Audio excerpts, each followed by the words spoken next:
মাফ করে দাও মাওলা তোমার রহমান নাম নিয়ে। কবুল করে নাও গো দয়াল, কবুল করে নাও গো দয়াল, এই গুনাহগার বান্দারে মাফ করে দাও। যত গুনাহ করি মাওলা গোপনে, সকল গুনাহ মাফ করে দাও নিজ গুণে। জোরে বলি আমিন। তুমি যদি দাও তাড়ি, যাব কার কাছে? তুমি ছাড়া মালিক আমার আর কি কেহ আছে?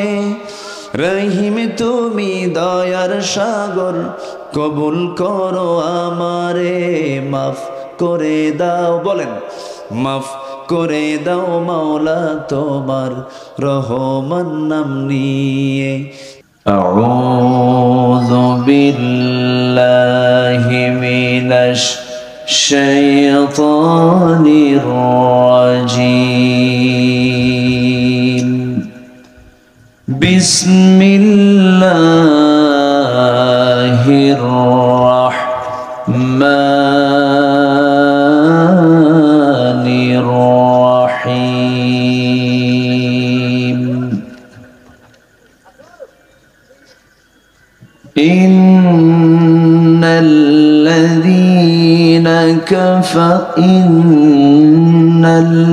ইন্নাল্লাযীনা আমানু ওয়া আমিলুস সালিহাত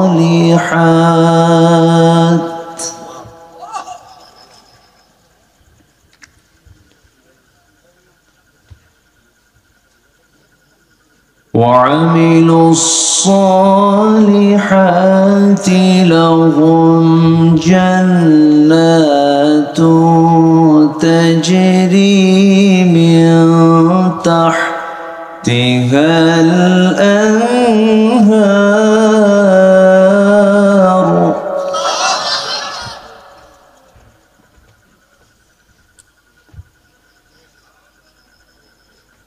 ذلك الفوز الكبير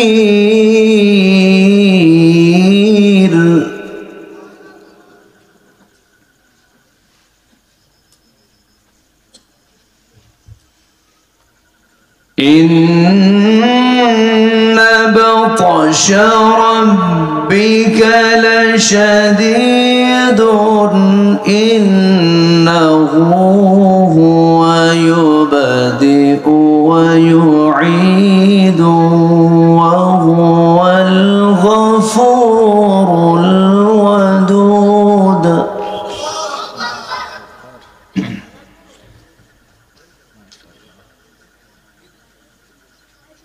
وهو الغفور الودود ذو العرش المجيد فعال لما يريد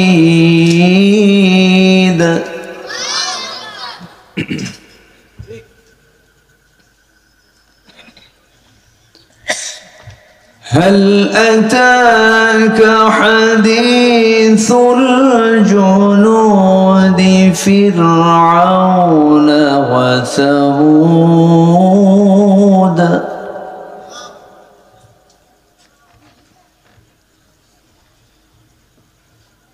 بل الذين كفروا في تكذيب والله من ورائهم محيط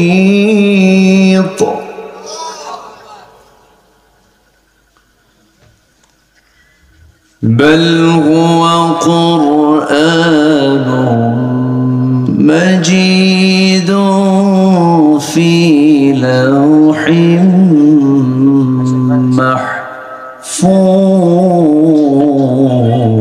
محفوظ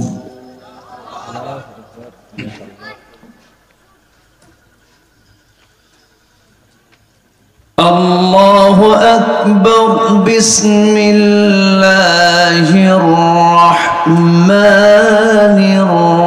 الرحيم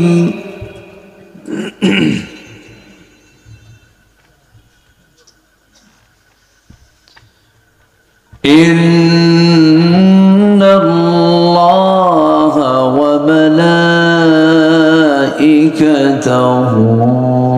يصلون على النبي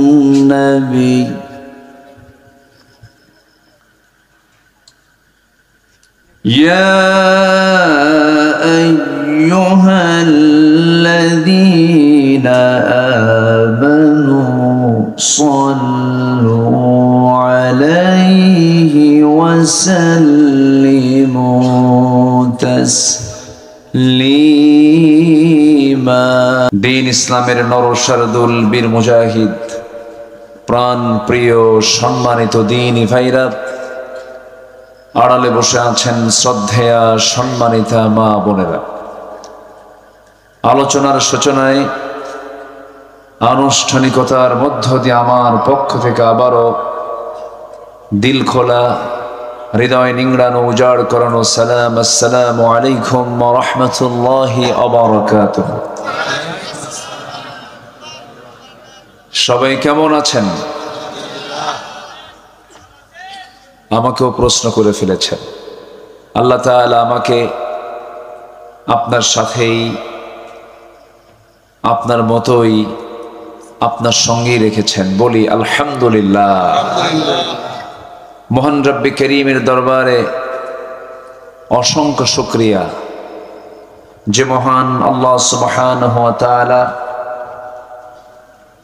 সারাদিনের সকল কাজকর্মের ইতি টেনে ক্লান্ত শ্রান্ত দেহটাকে স্বস্তি দেওয়ার জন্য ধীরে ধীরে যখন বিছানার দিকে চলে যাব, ঠিক সেই মুহূর্তে বসে আছি কোরআনের টানে জান্নাতের ফুল বাগানে।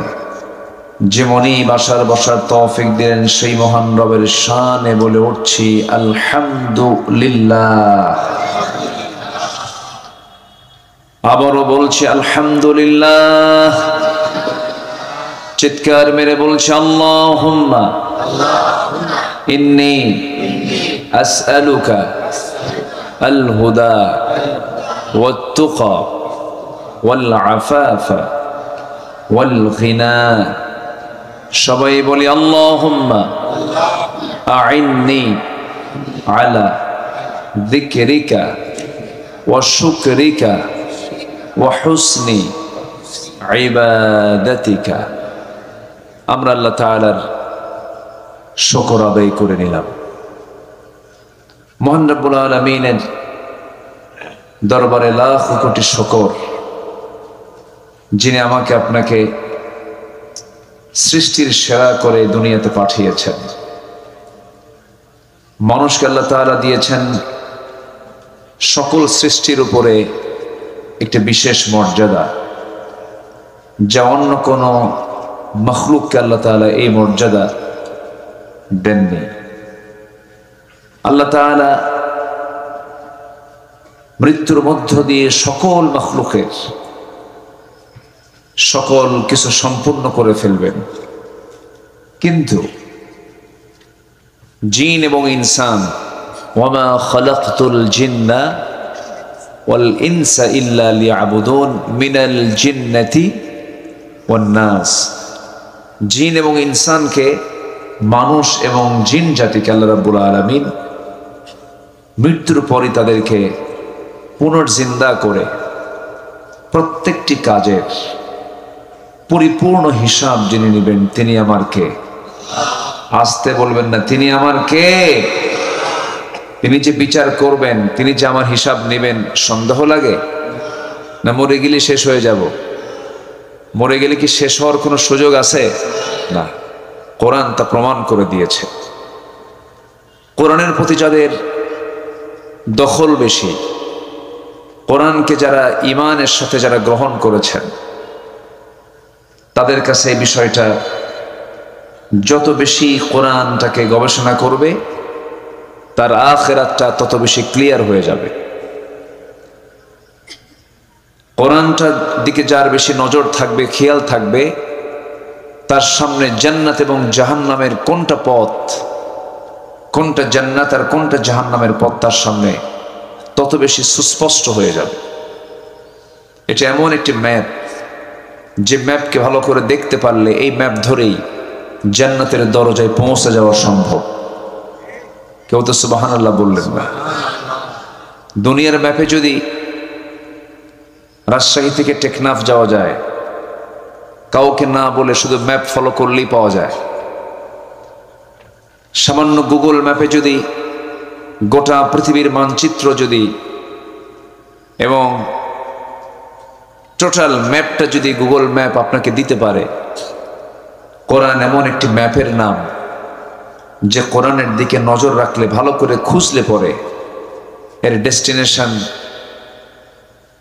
জান্নাত কোথায়, জাহান্নাম কোথায়, সবকিছু কোরআন স্পষ্ট করে আপনাকে জানিয়ে দেয়। যেরকম সুবহানাল্লাহ। ইমাম শাফি বলেছেন, কোরআন এমন একটি জানালার নাম যে জানালায় চোখ রাখলে জান্নাত জাহান্নামের দৃশ্য বান্দা দুনিয়াতে বসেই দেখতে পারে। সেই কালামে হাকিম থেকে আমি কিছু কথা বলতে চাচ্ছি। আমাকে সময় দেবেন তো ইনশাআল্লাহ? কারো কোনো কষ্ট নাই তো? কত প্রশ্ন আপনি কোরআনকে করবেন, আপনি ক্লান্ত হয়ে যাবেন। আপনার প্রশ্ন ফুরাবে কিন্তু কোরআন থেকে জবাব ফুরাবে না।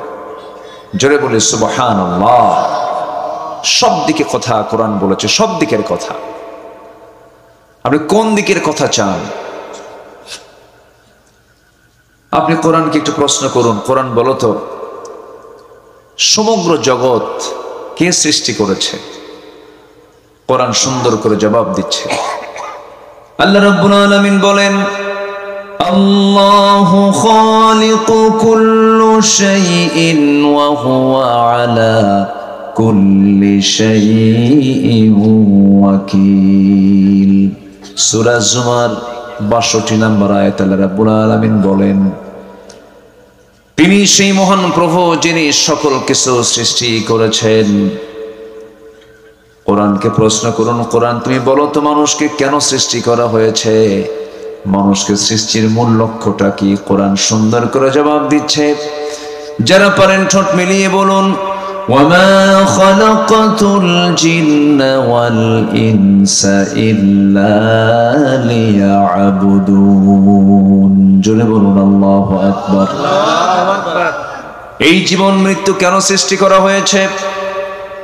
الذي خلق الموت والحياة ليبلوكم أيكم أحسن عملا وهو العزيز الغفور। جلبون الله أكبر। ভালো কাজের জন্য আল্লাহ রাব্বুল আলামিন দুনিয়াতে আমাকে আপনাকে পাঠিয়েছেন। প্রশ্ন করুন কোরআনকে, কোরআন তোমার এই নসিহা গুলো, তোমার এই উপদেশগুলো কারা শুনতে চায়, কারা গ্রহণ করবে? সায়াযাক্কারু মান ইয়াখশা ওয়া ইয়াতাজান্নাবুহাল আশকাল্লাযী ইয়াসলান নারাল কুবরা সুম্মা লা ইয়ামুতু ফিহা ওয়া লা ইয়াহইয়া। কোরআনকে প্রশ্ন করুন, কোরআন বলো তো তোমাকে ভয় করে চললে পরে কি প্রতিদান পাবো আমরা? আল্লাহ রাব্বুল আলামিন বলছেন, লাকিনিল্লাযীনা ইত্তাকাউ রাব্বাহুম লাহুম জান্নাতুন তাজরি মিন তাহতিহাল আনহারু খালিদিনা ফিহা নুজুলাম মিন ইনদিল্লাহ وما عند الله خير للأبرار। আল্লাহকে ভয় করব, আল্লাহর জান্নাত আমার জন্য আপনার জন্য ওয়াজিব হয়ে যাবে। একমাত্র ভয় করব কাকে? আসতে বলবেন না, কাকে? আল্লাহকে ভয় করা হলো বান্দার দায়িত্ব। এই দুনিয়াতে তোমাকে ভয় করে চলতে গেলে কি কি বিপদের সম্মুখীন আসতে পারে, আল্লাহ তোমাকে ভয় করলে কি কি বিপদ আসবে কোরআন সুন্দর করে বলছে। যারা পারে ঠোঁট মিলিয়ে বলুন, ওয়ালানাবলুওয়ান্নাকুম বিশাইইম মিনাল খাউফি ওয়াল জু'i ওয়া নাকসিম মিনাল আমওয়ালি ওয়াল আনফুসি ওয়াস সামারাত ওয়া বাশশিরিস সাবিরিন। জোরে বলুন আল্লাহু আকবার। পরীক্ষা আসবে হলো ভয়ের, ক্ষুধার, জান মাল ফল ফলাদের ক্ষতি, এই সমস্ত মাধ্যম দিয়ে পরীক্ষা আসতে পারে। সেই পরীক্ষায় পাশ করলে পরে পুরস্কার দিবেন তিনি আমার কে? আমার বন্ধুগণ, তোমার পথে চলতে গেলে আমরা বন্ধু হিসেবে কাকে গ্রহণ করব? কোরআনকে প্রশ্ন করুন, কোরআন তুমি বলে দাও আমি কাকে, আল্লাহর পথে চলতে গেলে কাকে ফলো করব, কে আমার বন্ধু হবে? ইন্নামা ওয়ালিয়ুকুমুল্লাহু ওয়া রাসূলুহু ওয়াল্লাযীনা আমানুল্লাযীনা ইউকিমুনাস সালাতা ওয়া ইউতুনাস যাকাতা ওয়া হুম রাকিউন। জোরে বলুন আল্লাহু আকবার। আল্লাহর পথে চলতে গেলে, আল্লাহর পথে আমাকে থাকতে গেলে আল্লাহকে এক নম্বর বন্ধু বানাতে হবে, রাসূলকে বন্ধু বানাতে হবে এবং ইমানদারকে বন্ধু বানাতে হবে। সে কোন ধরনের ইমানদার বন্ধু হবে? যে ইমানদার বন্ধুগুলো নামাজ কায়েম করবে, যাকাত আদায় করবে এবং রুকুকারীর সঙ্গে তারা রুকু করবে। আমার দেশে বহু ইমানদার আছে, নামাজ কায়েম তো দূরেই থাক, নামাজ পড়েও না, যাকাত আদায় করা তো দূরের কথা, সুদের মহাজন হয়ে বসে আছে, আর রুকু তো দেওয়া দূরের কথা, রুকুর উল্টা কাজে পথে বসে আছে। আছে না নাই? আছে। আমার বন্ধুগণ, আমার এই চলার পথে যদি কোনো ভুল হয়ে যায়, কোনো মিস্টেক যদি হয়ে যায়, সেই সময় আল্লাহ রাব্বুল আলামিন বান্দাকে বলছেন, ভুল হয়ে গেছে, সমস্যা নাই, তুই আমার দিকে আয়। قل يا عبادي الذين أسرفوا على أنفسهم لا تقنطوا من رحمة الله إن الله يغفر الذنوب جميعا إنه هو الغفور الرحيم। জোরে বলুন আল্লাহু আকবার। আমাদের গুনাহ বড় না আল্লাহর রহমত বড়? বলেন বলেন বলেন বলেন। আমাদের গুনাহ বেশি না আল্লাহর রহমত বেশি? আল্লাহর রহমতের কাছে কোনো গুনাহ টিকবে না।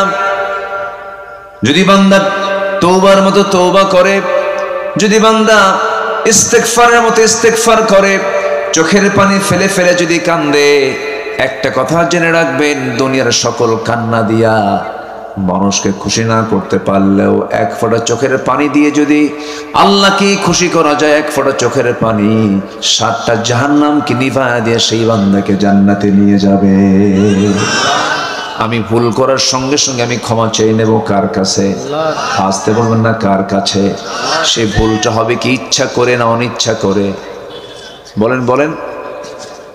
ইচ্ছায়, পরিকল্পিত হতে পারে না। ইমানদার পরিকল্পিত কোনো গুনাহ করতে পারে না, কিন্তু 16 বছর শুধু আমরা দেখেছি পরিকল্পিত ষড়যন্ত্র করা হয়েছে, পরিকল্পিত নাটক সাজানো হয়েছে। 6 মাস পর পরই জঙ্গি নাটক দেখেছি আমরা। এই 8 মাস 9 মাস চলে গেল, একটা জঙ্গি নাটক নাই। আছে নাটক? আর কোনো আস্তানা খুঁজে পায় না, কোনো অভিযানে যায় না, কোনো খোঁজ খবর আর এগুলো নাই, কোনো জঙ্গি নাটক নাই। এই নাটক যিনি বানাতেন, এই নাটকের যিনি নাট্যকার, তিনিই তো দেশে নাই, দিল্লি গিয়ে বসে আছে।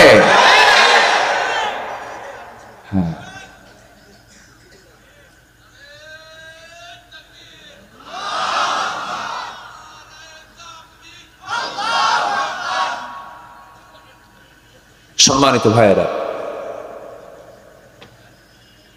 পরিকল্পিতভাবে সাজানো নাটক তারা তৈরি করেছে। আল্লাহর পছন্দের বান্দাগুলোকে তারা পরিকল্পিতভাবে রাষ্ট্রীয়ভাবে হত্যা করেছে। তারা, আপনি চিন্তা করতে পারেন আল্লামা সাঈদীর মতো মানুষকে কেমন করে নাটক তৈরি করে কারাগার থেকে বের করে হসপিটালে নিয়ে ইনজেকশন পুশ করে দুনিয়া থেকে বিদায় করা হয়েছে। এরকম করে একটা দুইটা নয়, ফেরাউন খুন করেছিল 40,000 শিশু, আর এরা 16 বছরে খুন করেছে 60,000 মানুষকে। এগুলো নাটক। এই নাটকের বুদ্ধিদাতা হলো মিস্টার ইবলিস। আসতে কন কেন? এই বুদ্ধি কে দিয়েছিল? ইবলিস বুদ্ধি দিয়েছিল। ইবলিসের বুদ্ধিতে চলার কারণে আর হজম করতে পারে নাই, সব দৌড় মারছে, কেউ নাই। খাইছে বেশি, যে মশা বেহুশ হয়ে খায়, যে মশা, কিছু মশা আছে খুব স্মার্ট মশা, পরে কখন টেরও পাওয়া যায়, স্মার্ট, মানে আপনার চোখে পড়ার আগে ওর মানে চামড়ায় বসাও শুরু, খাওয়াও শুরু, যাওয়াও শেষ, আপনি দেখেনি না, পরে দেখেন যে কি চুলকায় কেন, ফুলে গেল কেন, মানে মশা নাই কিন্তু খায় চলে গেছে, স্মার্ট মশা। আর কিছু মশা আছে হলো মানে এত খাদক, যখন বসছে ঠিক আছে, কিন্তু অমাপা খায়, দেহের যে ওজন তার চাইতে ওজন বেশি হলো মশা। আল্লাহ তাআলা এই জন্য মশার উদাহরণ আজ থেকে ১৫০০ বছর আগে দিয়েছেন। মশার উদাহরণ, মাযা আরাদাল্লাহু বিহাযা মাসালা, তোমার আল্লাহর কাজ নাই কেমনে আল্লাহ মশার উদাহরণ কোরআনের মধ্যে দিল কেন? এই জাতীয় প্রশ্ন যখন করা হলো, কিন্তু আল্লাহ তাআলা তার এই উদাহরণ দিতে কি তা আল্লাহর কোনো কারো কাছে কৈফিয়ত দেওয়া লাগবে? আর মশা কি ছোটখাটো কোনো বিষয় না। আজকের এই প্রযুক্তির যুগেও সামান্য মশার কামড়ে মানুষ মরে যায়, যায় না? লেটেস্ট একটা রোগ যেটা, সেটা হলো কি, এডিস মশার কামড়ে কি হয়? ডেঙ্গু। ডেঙ্গু হয়েছে যার, পঙ্গু হয়েছে সে এই মশার কামড়ে। তো মশা যখন মানুষের চামড়ায় বসে, চামড়ায় বসার সঙ্গে সঙ্গে সে আগে কি করে? আগে হুল ফুটায় না, আগে চতুর্দিকে অ্যানেস্থেসিয়া করে, অবশ করে এরপর আপনাকে সাইজ করে। আগে তুই টের পাবি, তোর বাপও টের পাবেন। আগে অ্যানেস্থেসিয়া করে এরপরে সে তার হুলটা ফুটায়, পরিমাণ মতো খেয়ে, যেটা স্মার্ট, সে উঠে চলে যায়। কিন্তু কিছু মশা আছে বেহুশ, খাইতে খাইতে কোনো হুঁশ থাকে না, দেহের চাইতে ওর রক্তের পরিমাণ পেটে নেওয়া বেশি হয়ে যায়, আর নড়তে পারে না, উঠতেও পারে না, শীত হয়ে পড়ে এই জায়গায় মরে। এই 16 বছর যারা ছিল ক্ষমতায়, বেহুশের মতো খাইছে, পালানোর রাস্তা খুঁজে পায় না। সিলেট দিয়ে যাইতে চাইছিল কালামানিক, সিলেট বাসে একদম বিসি আউট করে দিছে। জানেন আপনারা? জানেন না? এগুলো জানেন না? আল্লাহ ছাড় দেন, ছেড়ে দেন না। এই জন্য জুলুম করা যাবে না, আমরা জুলুম করব না। জোরে বলি ইনশাআল্লাহ। জুলুম করলে একদম সোজা ডাইরেক্ট তাকে ধরে ফেলেন কে? আল্লাহ ধরে ফেলেন। জুলুমের কাতারে যাওয়া যাবে না, জুলুম করতে পারবো না আমরা। ইমানদার কখনো জুলুম করতে পারে না। ইমানদারের সঙ্গে জুলুম শব্দটা যায় না। ইমানদার জুলুমকে উৎখাত করে সেখানে শান্তি প্রতিষ্ঠা করবে, হককে প্রতিষ্ঠা করবে। ইমানদার কখনো জালিম হতে পারে না, ইমানদার কখনো ফাসিক হতে পারে না, ইমানদার কখনো মুশরিক হতে পারে না। আমার বন্ধুগণ, এই জন্য আমরা কোরআনের সঙ্গে ধারণা দেব, কোরআনকে মানব। জীবনের এক জায়গায় না, সব জায়গায়। বলুন, আসতে বলবেন না, এক জায়গায় না, সব জায়গায়। আল্লাহ রাব্বুল আলামিন কোরআনকে আংশিক মানতে বলেন নাই, কোরআনকে পরিপূর্ণরূপে মানতে বলেছেন। আফাতুমিনুনা বিবা'দিল কিতাব ওয়া তাকফুরুনা বিবা'দ। কিতাবের কিছু অংশ মানবে আর কিছু অংশ মানবে না। এর ফলাফল হলো ইল্লা খিজিয়ুন ফিল হায়াতিদ দুনিয়া। দুনিয়ার জিন্দেগিতে তুমি লাঞ্ছিত হবে, লাঞ্ছিত জীবন যাপন তোমার জন্য উপহার হয়ে যাবে, এবং আখিরাতের জিন্দেগিতে তুমি ক্ষতিগ্রস্তদের অন্তর্ভুক্ত হয়ে যাবে। এই জন্য আমার বন্ধুগণ, কোরআনকে মানার শর্ত হলো আংশিক না পুরোপুরি? অর্ধেক না পুরোপুরি? কোরআন তেমন একটি বিধানের নাম যার একটি হরফকে যদি আপনি অমান্য করেন ঈমানটা চলে যাবে। একটা শব্দ তো দূরেই থাকলো, একটা আয়াত তো দূরেই থাকলো, একটা হরফকে যদি আপনি অস্বীকার করেন আপনার ঈমান থাকবে না। এই জন্য কোরআনকে সম্পূর্ণরূপে মানার জন্য তাকিদ দিয়েছেন তিনি আমারকে। উদখুলু ফিস-সিলমি কাফা ওয়ালা তাত্তাবিউ খুতুওয়াতিশ শাইতান ইন্নাহু লাকুম আদুউম মুবিন। জোরে বলুন আল্লাহু আকবার। পরিপূর্ণরূপে ইসলামে দাখিল হয়ে যাও। আংশিক ইসলামকে মানা যাবে না। ব্যক্তিগত জীবনে ইসলাম মানবে, পারিবারিক জীবনে ইসলাম মানবে, রাষ্ট্রীয় জীবনে ইসলাম মানবে না। রাজনীতির প্ল্যাটফর্মে গিয়ে নবীর নাম বাদ দিয়ে দিবা।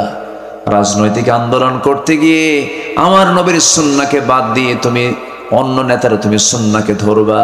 রাসূলকে শুধু নামাজে মানবে, রাসূলকে শুধু রোজাতে মানবে, রাজনীতির প্ল্যাটফর্মে মানবে না, রাষ্ট্রবিধানে মানবে না, আইনে মানবে না। তুমি নবীর উম্মত নাও, তুমি হলো ভণ্ড, মহাভণ্ড। ঠিক কিনা? নিজের সুবিধা মতো করে ইসলামকে মানতে চায়, সুবিধা মতো নিজের সুবিধা ইসলাম মানা যাবে না। ইসলামকে মানতে হবে ইসলামের মতো করে। ইসলামকে মানতে হবে কি? ইসলামের মতো করে ইসলামকে মানতে হবে।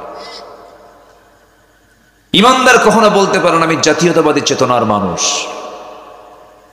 ইমানদার কখনো বলতে পারেন আমি সেকুলার পন্থী মানুষ।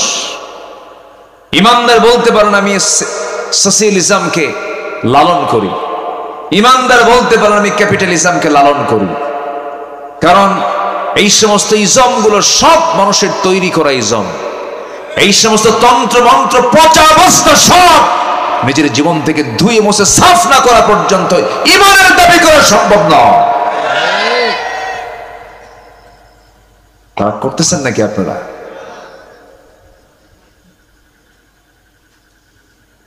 আমার দল ইসলামী মূল্যবোধের দল, এই সমস্ত কথা অনেকেই বলে। আমরা ধর্মীয় মূল্যবোধে বিশ্বাসী। ধর্মীয় মূল্যবোধে বিশ্বাসী তো ইসলামী দল করো না কেন? হ্যাঁ, কি রাগ করতেছেন নাকি আপনারা? রাগ করলেও কি করবো ভাই, আমাকে সত্য কথা বলতে হবে তো। আপনি বলছেন আমি ধর্মীয় মূল্যবোধে বিশ্বাসী। ধর্মীয় মূল্যবোধে যদি আপনি বিশ্বাসী হন, ইসলামী মূল্যবোধে যদি বিশ্বাসী হন, আপনার দলের নাম তো ইসলামী দল হবে না, আপনার দলের নাম হবে ইসলামী দল।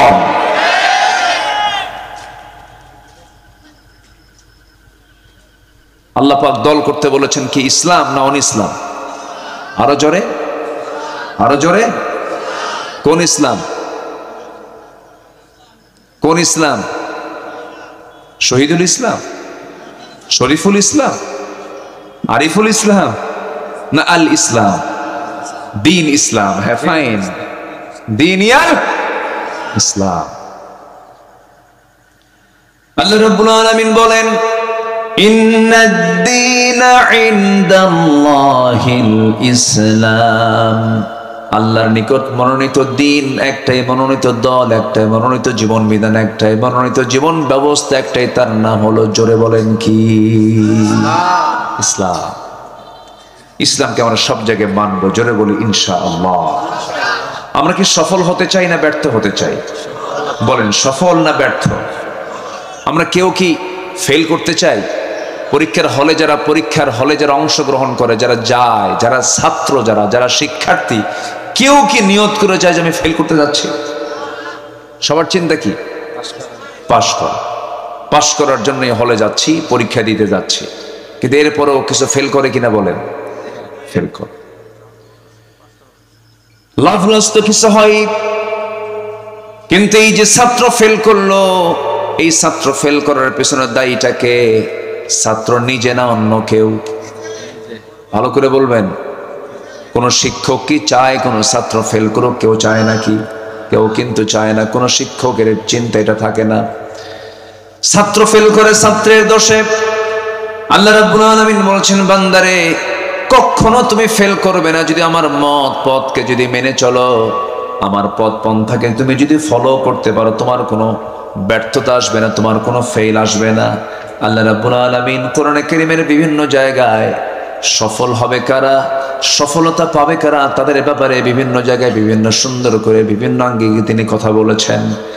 আল্লাহ রাব্বুল আলামিন সূরাতুল বুরুজের ভিতরে সুন্দর করে বলে দিচ্ছেন সফল কারা। দেখো 9টা পয়েন্ট আমি সফলতার দিকগুলো তুলে ধরতে চাচ্ছি। নাম্বার 1 হলো ইন্নাল্লাযীনা আমানু ওয়া আমিলুস সালিহাত লাহুম জান্নাতুন তাজরি মিন তাহতিহাল আনহার যালিকাল ফাওজুল কাবীর। জোরে বলুন আল্লাহু আকবার। সফলতার 2টা শব্দ কোরআনে আসছে, সফলতার 2টা শব্দ কোরআনে আসছে। এক নাম্বার হলো ফাইজুন, ফাউজুন, আরেকটা হচ্ছে মুফলিহুন, তুফলিহুন, আফলাহ। এই শব্দগুলো আসছে। আল্লাহ রাব্বুল আলামিন বলেন নাম্বার 1 হলো সফল কারা। 9টা দিক যাদের মধ্যে পাওয়া যাবে তারাই হবে সফল। এর মধ্যে 1 নাম্বার দিক হলো ঈমান এনেছে যে এবং সৎ আমল করেছে যে। ইন্নাল্লাযীনা আমানু ওয়া আমিলুস সালিহাত লাহুম জান্নাতুন তাজরি মিন তাহতিহাল আনহার। জোরে বলুন আল্লাহু আকবার। ঈমান যারা আনবে এবং নেক আমল যারা করবে তাদের জন্য ক্ষণিকের জান্নাত নয়, তাদের জন্য চিরস্থায়ী জান্নাতের বন্দোবস্ত আমার আল্লাহ তাআলা রেখে দিয়েছেন।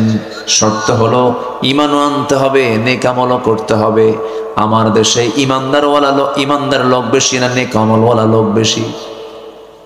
বলে আমার দেশে ঈমানদার লোক বেশি না নেক আমলের লোক বেশি? বলে আমলের লোক বেশি না ঈমানদারের লোক বেশি? ঈমানদার বেশি না আমলওয়ালা বেশি? হ্যাঁ, আমি কিন্তু খুব ক্রিটিক্যাল প্রশ্ন করেছি। আমার দেশে আমলওয়ালা বেশি না ঈমানদার বেশি? নামাজ না পড়ুক কিন্তু ঈমান আছে, এই লোকগুলো ওঠে কেন আমি বুঝলাম না। এই ভাইজান বসেন বসেন বসুন, নড়াচড়া করছেন কেন? এটা কি জনসভা শুধু? বলেন তো, এটা কি প্রচলিত ট্র্যাডিশনাল কি? এটা কি জনসভা? না, এটা একটি ইবাদতের জায়গা। বলি আলহামদুলিল্লাহ। এখন এটা কিসের জায়গা হয়ে গেছে বলেন? ফল করলে পরে খুশি, আমাকে খুশি হয়ে পুরস্কার দিবেন কে? আল্লাহ। আল্লাহ তাআলা। আপনি চলে গেলে তো মাহফিল সফল হবে না। বসেন। তাহলে আমার দেশে আমলওয়ালা বেশি না ঈমানদার বেশি? ঈমানদার বেশি। আমল দরকার নাই। বাপ হাজি মানুষ, আমি হাজি সাহেবের ছেলে, আছে কিনা বলেন? আচ্ছা, আমার দাদা মুসলমান, আমার বাপ মুসলমান, আমিও মুসলমান, আল্লাহ মানে জান্নাত না দিয়ে যাবে কোথায়? এই সমস্ত পুঁজি নিয়ে জান্নাতে যাওয়া যাবে না। জান্নাতে যাওয়ার পুঁজি এগুলো না। জান্নাতে যাওয়ার পুঁজিগুলো কি কি? আল্লাহ রাব্বুল আলামিন কোরআনে কারীমের ভিতরে বিভিন্ন জায়গায় ক্লিয়ার করে বলে দিয়েছেন জান্নাত পাওয়ার জন্য বংশের পরিচয় দিয়ে জান্নাত পাওয়া যাবে না। বংশের পরিচয় দিয়ে যদি জান্নাত পাওয়া যেত, আবু লাহাব বহু আগে জান্নাত পেয়ে যেত। বংশের পরিচয় দিয়ে যদি জান্নাত পাওয়া যেত, আবু জেহেলও জান্নাত পেয়ে যেত। কারণ নবীর বংশের নাম কুরাইশ, আবু জেহেলের বংশের নামও কুরাইশ। বাবার পরিচয় দিয়ে যদি ছেলে জান্নাত পেয়ে যেত, অবশ্যই নূহ আলাইহিস সালাতু ওয়াস সালামের ছেলে কেনান সে জান্নাত পেয়ে যেত। আবার সন্তানের পরিচয় দিয়ে যদি বাবা জান্নাত পেয়ে যেত, অবশ্যই আজর জান্নাত পেয়ে যেত। ইব্রাহিম আলাইহিস সালাতু ওয়াস সালাম বাবা আজর জান্নাত পেয়ে যেত। বাবার পরিচয় দিয়ে ছেলে জান্নাত পাবে না, ছেলের পরিচয় দিয়ে বাবা জান্নাত পাবে না, বংশের পরিচয় দিয়ে কেউ জান্নাত পাবে না। জান্নাত পাওয়ার জন্য শর্ত হলো ঈমান এবং নেক আমল। ঈমান আছে, নেক আমল নাই, কোনো মূল্য নাই। আবার আমল আছেন, ঈমান নাই, তাও মূল্য নাই। দুটাই লাগবে বলে দিয়েছেন তিনি আমার কে? আল্লাহ রাব্বুল আলামিন সেই জন্য বলছেন ঈমান যদি আনতে পারো নেক আমল যদি ভালো করে করতে পারো, আমি আল্লাহ তোমাকে এমন সুন্দর জান্নাত দেব যে জান্নাতের নিচ দিয়ে নহর প্রবাহিত, নদী প্রবাহিত। জোরে কোন সুবহানাল্লাহ। রাজশাহী কোন নদীর তীরে? বলেন বলেন বলেন। পদ্মা নদী, আনহার। জান্নাতটাও আল্লাহ পাক রেখে দিয়েছেন নদীর তীরে, যার নিচ দিয়ে নদী প্রবাহিত। যেখানে জান্নাতের বর্ণনা সেখানে আল্লাহ পাক নহরের কথা বলেছেন। সে জায়গায় থাকবে হলো শুধু পানির নহর নয়, 4টা নহর থাকবে। কেউ কি একটু সুবহানাল্লাহ বলবেন না ভাই? সবাই কি জান্নাত চান না? সবাই কি জান্নাত চান? 4টা নহর থাকবে সেই জায়গায়। এর মধ্যে আল্লাহ রাব্বুল আলামিন 1 নম্বর জান্নাতের কথা বলেছেন, যে নহরের কথা বলেছেন। পানির নহর থাকবে, শরাবের নহর থাকবে, মধুর নহর থাকবে, দুধের নহর থাকবে। আল্লাহ রাব্বুল আলামিন দুধটাও দুনিয়াবাসীর জন্য দিয়ে দিয়েছেন, মধুটাও আল্লাহ রাব্বুল আলামিন দুনিয়াবাসীর জন্য দিয়ে দিয়েছেন, পানিটাও দিয়ে দিয়েছেন। আরেকটা হলো শরাব। সেই শরাবটাই স্পেশাল শরাব। দুনিয়ার মদ খেলে পরে লিভার পচে যায়, সেন্সলেস হয়ে যায়, মস্তিষ্ক বিকৃত হয়ে যায়। কিন্তু জান্নাতের যে শরাব আল্লাহ রাব্বুল আলামিন দিবেন, যা পান করলে পরে যৌবন শক্তি ডাবল ডাবল হয়ে যাবে। এবং আল্লাহ রাব্বুল আলামিন ওই শরাবের মধ্য দিয়া ওই জান্নাতের যুবকটাকে চিরযৌবন তাকে দিয়ে দিবেন। জোরে কোন সুবহানাল্লাহ। আর দুনিয়ার শরাব খেলে কি হয়? তাল না মাতাল? তাল না মাতাল? মাতাল। মদ খায় রাত 3টার দিকে দরজার কাছে এসে বলে, বউকে ডাক দিচ্ছে। বউ তো টের পাইছে, এত জোরে ডাকে, খাইছে দেখিস অবশ্যই। দরজা খোলার সাহস পায় না, বড় ছেলেকে ডাক দিয়ে বলে, বাজান তোর বাপ আসছে, দরজায় ডাকতেছে, আমি তো একা যেতে পারতেছি না, তুই আয় সাথে। বড় একটা ছেলেকে সাথে নিয়ে দরজার কাছে এসে দরজা খোলা মাত্রই ডাবল বোতল খাইছে। চোখ বড় বড় বানায়া বউয়ের দিকে তাকায়া বলে, আম্মা আসসালামু আলাইকুম। বউ মনে মনে কয়, হাই রে, কোন তালে পড়লাম। এটা রাগ করে বলে ফেললো, তোমার কি একটু হোশ নাই? পাশে একটা যুবক ছেলে পাশে দাঁড়ায় আছে, তুমি তার সামনে আমার মা বলে ডাকো? ছেলের দিকে এখন উল্টা তাকায়া বলে, দুলাভাই আসসালামু আলাইকুম। এই হচ্ছে দুনিয়ার শরাব। এবং যে মাদকাসক্ত, তার দ্বারা সবই সম্ভব। সে তার নিজের মেয়ের সঙ্গেও জেনা করতে পারে, নিজের বোনের ইজ্জত দিতে পারে, একটা মানুষকে খুন করতে পারে। আর সেই মদের ফ্যাক্টরি আমার দেশে থাকে, আর সেই মদের আইন আমার দেশের সংসদে মুসলমানরা পাস করে।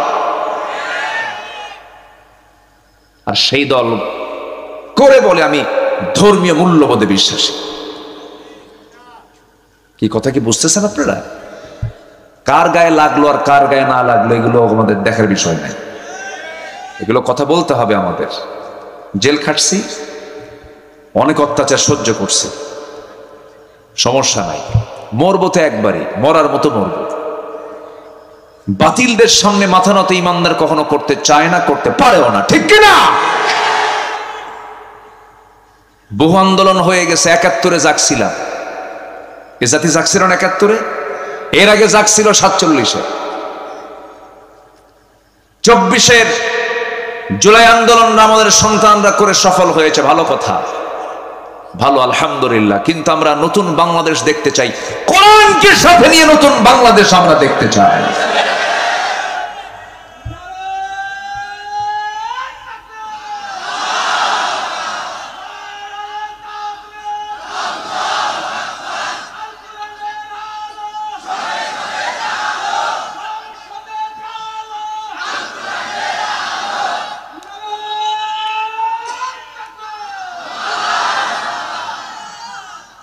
আমার দেশের নেতৃত্ব আজ পর্যন্ত 54 বছরে যারাই ছিল, তারা এক একটা বড় বড় চিটার, ঠিক কিনা? ধোঁকাবাজ। নির্বাচন আসলেই বলতো, আমি আলহাস কুতকুতানি সুলকানি খাউজার। নির্বাচন আসলেই বলতো, আমি একজন ধর্মীয় মূল্যবোধে বিশ্বাসী। নির্বাচন আসলেই বলতো, আগামী নির্বাচনে যদি আমরা আপনাদের জনসমর্থন পাই তাহলে মদিনার সনদে দেশ চালাবো। দেখছেন কত বড় মিথ্যুক সাবাবাজ, অনিসলামী দলের নেত্রী কয় মদিনার সনদে দেশ চালাবো। মদিনার সনদে দেশ চালায় নাই, মোদির সনদে দেশ চালিয়েছে ওরা।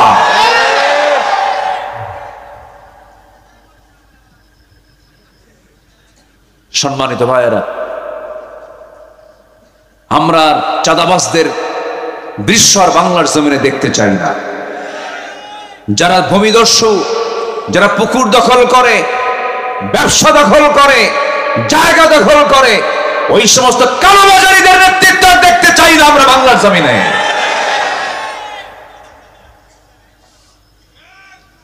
আমরা সজাগ থাকলে, আমি জেগে উঠলে দেশ বিজয় অবশ্যই হবে। জোরে বলি ইনশাআল্লাহ।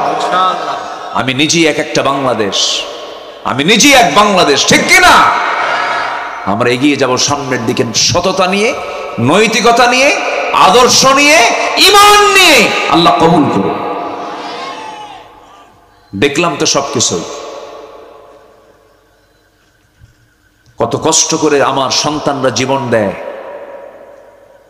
আর উপদেষ্টার পদগুলো নিয়ে ক্ষমতার মসনদে ওরা বসে এদেশের শত্রুগুলোকে দেশ থেকে প্রচার করে দেয়।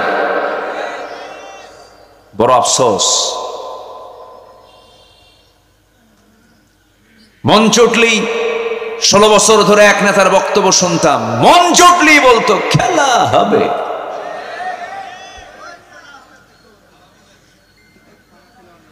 শোনেন নাই? শোনেন নাই? মানুষ এত নিচু হয় কেমনে? সম্মানিত ভাইয়েরা, সম্মানিত বন্ধুগণ, অহংকারকে চূর্ণ করে দেন তিনি কে? অহংকার বান্দার দ্বারা হতে পারে কিভাবে? বলে এই দেশ আমার বাপ স্বাধীন করছে। বলেন, বলছে কিনা বলেন? বলে যে কোটা আন্দোলন করলো ছাত্ররা, বললো যে না আমাদের মেধার যাচাই হওয়া দরকার। জবাবে বলল রাজাকারের নাতিপুতিরা চাকরি পাবে। এগুলো কি বিনয়ের কথা না অহংকারের কথা? হ্যাঁ, আপনার দৃষ্টিতে বাপ অপরাধী হতে পারে, সন্তানকে কি সেই অপরাধের দায় করা যায়? ব্যক্তির অপরাধ ব্যক্তিকেই চাপিয়ে দিতে হবে, ব্যক্তির অপরাধকে আর অন্য কারো উপরে চাপিয়ে দেওয়া যাবে। সম্মানিত ভাইয়েরা, সফল হওয়ার জন্য কিচ্ছু লাগবে না। সফল হওয়ার জন্য 1 নাম্বার লাগবে হলো ঈমান। কি লাগবে বলেন? আরো জোরে বলেন, কি লাগবে? সাইয়েদনা ওমর ফারুক ছিলেন শাসক, কিন্তু সাথে লাগাতে হবে ঈমানদার শাসক। ঠিক কি না? কি শাসক বলেন? ঈমানদার শাসক। আমার দেশে অনেক পরিবর্তন হয়ে যেত, অনেক আগেই হয়ে যেত যদি আমরা একটা শাসক শুধু না বসায় যদি ঈমানদার শাসক বসাতাম। কি শাসক বসাতাম বলেন? ঈমানদার। ঈমানদার শাসক কাকে বলে? সাইয়েদনা ওমর ফারুকের দিকে তাকান, ঈমানদার শাসক কাকে বলে? সাইয়েদনা আবু বকর রাদিয়াল্লাহু আনহুর দিকে তাকান, ঈমানদার শাসক কাকে বলে? সাইয়েদনা ওসমান জিন্নুরাইনের দিকে তাকান। ঈমানদার শাসক কাকে বলে? সাইয়েদনা আলীর দিকে তাকান। কি তাদের শাসন কার্য ছিল, কি তাদের সুন্দর করে খেলাফত পরিচালনা ছিল। তারা এই শাসনটাকে বিশাল জবাবদিহিতা মনে করে আখিরাতে জবাব দিতে হবে এই বিষয়ে খুব স্পর্শকাতর মনে করে তারা এই দায়িত্বগুলো পালন করেছেন। সাইয়েদনা ওমর ফারুক রাদিয়াল্লাহু আনহু একদিন আবেগ আপ্লুত হয়ে বলছেন, ও আমার ভাইরা, ফোরাতের তীরে যদি একটা কুকুর অনাহারে মারা যায়, ইরাকের রাস্তা খারাপের কারণে গর্তের মধ্যে যদি উটের পা পড়ে, যদি উটের পা ভেঙে যায়, উটের পা কেন ভাঙলো, কুকুর কেন অনাহারে মারা গেল, কিয়ামতের দিন এই উট নিয়ে, এই কুকুর নিয়ে এটার জবাব দিতে হবে আমার আল্লাহর আদালতে। কি তাদের চিন্তা ছিল?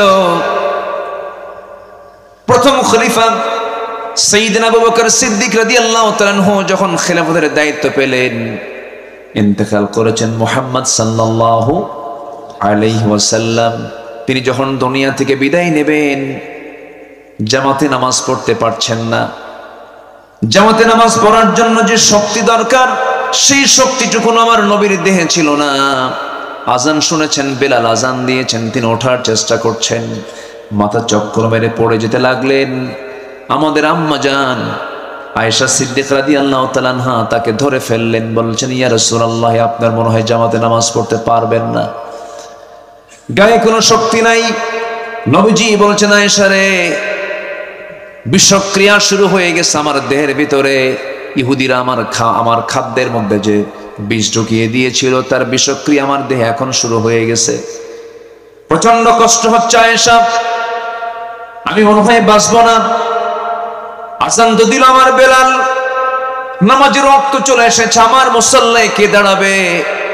আয়েশা তুমি আমার পক্ষ থেকে জানিয়ে দাও, আমার মুসল্লায় আমার দায়িত্ব পালন করার জন্য আমি কাউকে মনোনয়ন দিলাম না, আমার আবু বকর যেন আমার দায়িত্ব পালন করে নাই, মানে পরবর্তী খেলাফতের দায়িত্ব আমার আবু বকরই পালন করবে। নামাজের নেতৃত্ব দিবে যে, দেশের নেতৃত্ব দিবে সে। তাহলে শাসক হবে, নামাজেরও ইমাম, রাষ্ট্রেরও। আমার দেশে কি দুই ডিপার্টমেন্ট, দুই ডিপার্টমেন্ট না, ব্যক্তি হবে একজন আর জায়গা দুইটা, নামাজ এবং রাষ্ট্র, ইমাম এবং রাষ্ট্র, রাষ্ট্র এবং ইমাম। কি ব্যক্তি কয়জন হবে? একজন। কাজ কয়টা? দুইটা। নামাজের দায়িত্ব যিনি পালন করবেন, রাষ্ট্রের দায়িত্ব তিনি পালন করবেন। আমার নবী তাই শিখিয়ে গেছেন। মদিনার তিনি ইমাম ছিলেন, আবার রাষ্ট্রেরও তিনি নেতা ছিলেন, আবার তিনি চিফ জাস্টিস ছিলেন, তিনি বিচার কার্য ফায়সালা করতেন। এক ব্যক্তি বিচারক, এক ব্যক্তি ইমাম, আর একই ব্যক্তি হলেন কি? শাসক। আবু বকর সিদ্দিক রাদিয়াল্লাহু তাআলা আনহু যখন শুনতে পেলেন নবীজি তাকে ইঙ্গিত করেছেন, নবীর মুসল্লায় তিনি দাঁড়িয়ে গেলেন, নামাজ শুরু করবেন। আকামত শেষ হয়ে গেছে, যখন তেলাওয়াতের সুরটা যখন চেঞ্জ হয়ে গেছে, নতুন ইমাম দাঁড়ায় গেছে, সাহাবায়ে কেরামদের মধ্যে কান্নার রোল পড়ে গেল, কান্নায় ভেঙে পড়ছেন সাহাবায়ে কেরাম। আহারে, সারা জীবন নামাজ পড়েছে যার পেছনে, আজকে তাকে পাচ্ছি না, সব হাওমাও করে কাঁদতেছেন। রাসূল বলছেন আয়েশা, আমাকে একটু ধরো তো, আমাকে জানালার কাছে নিয়ে যাও। জানালার কাছে নিয়ে যাওয়া হলো।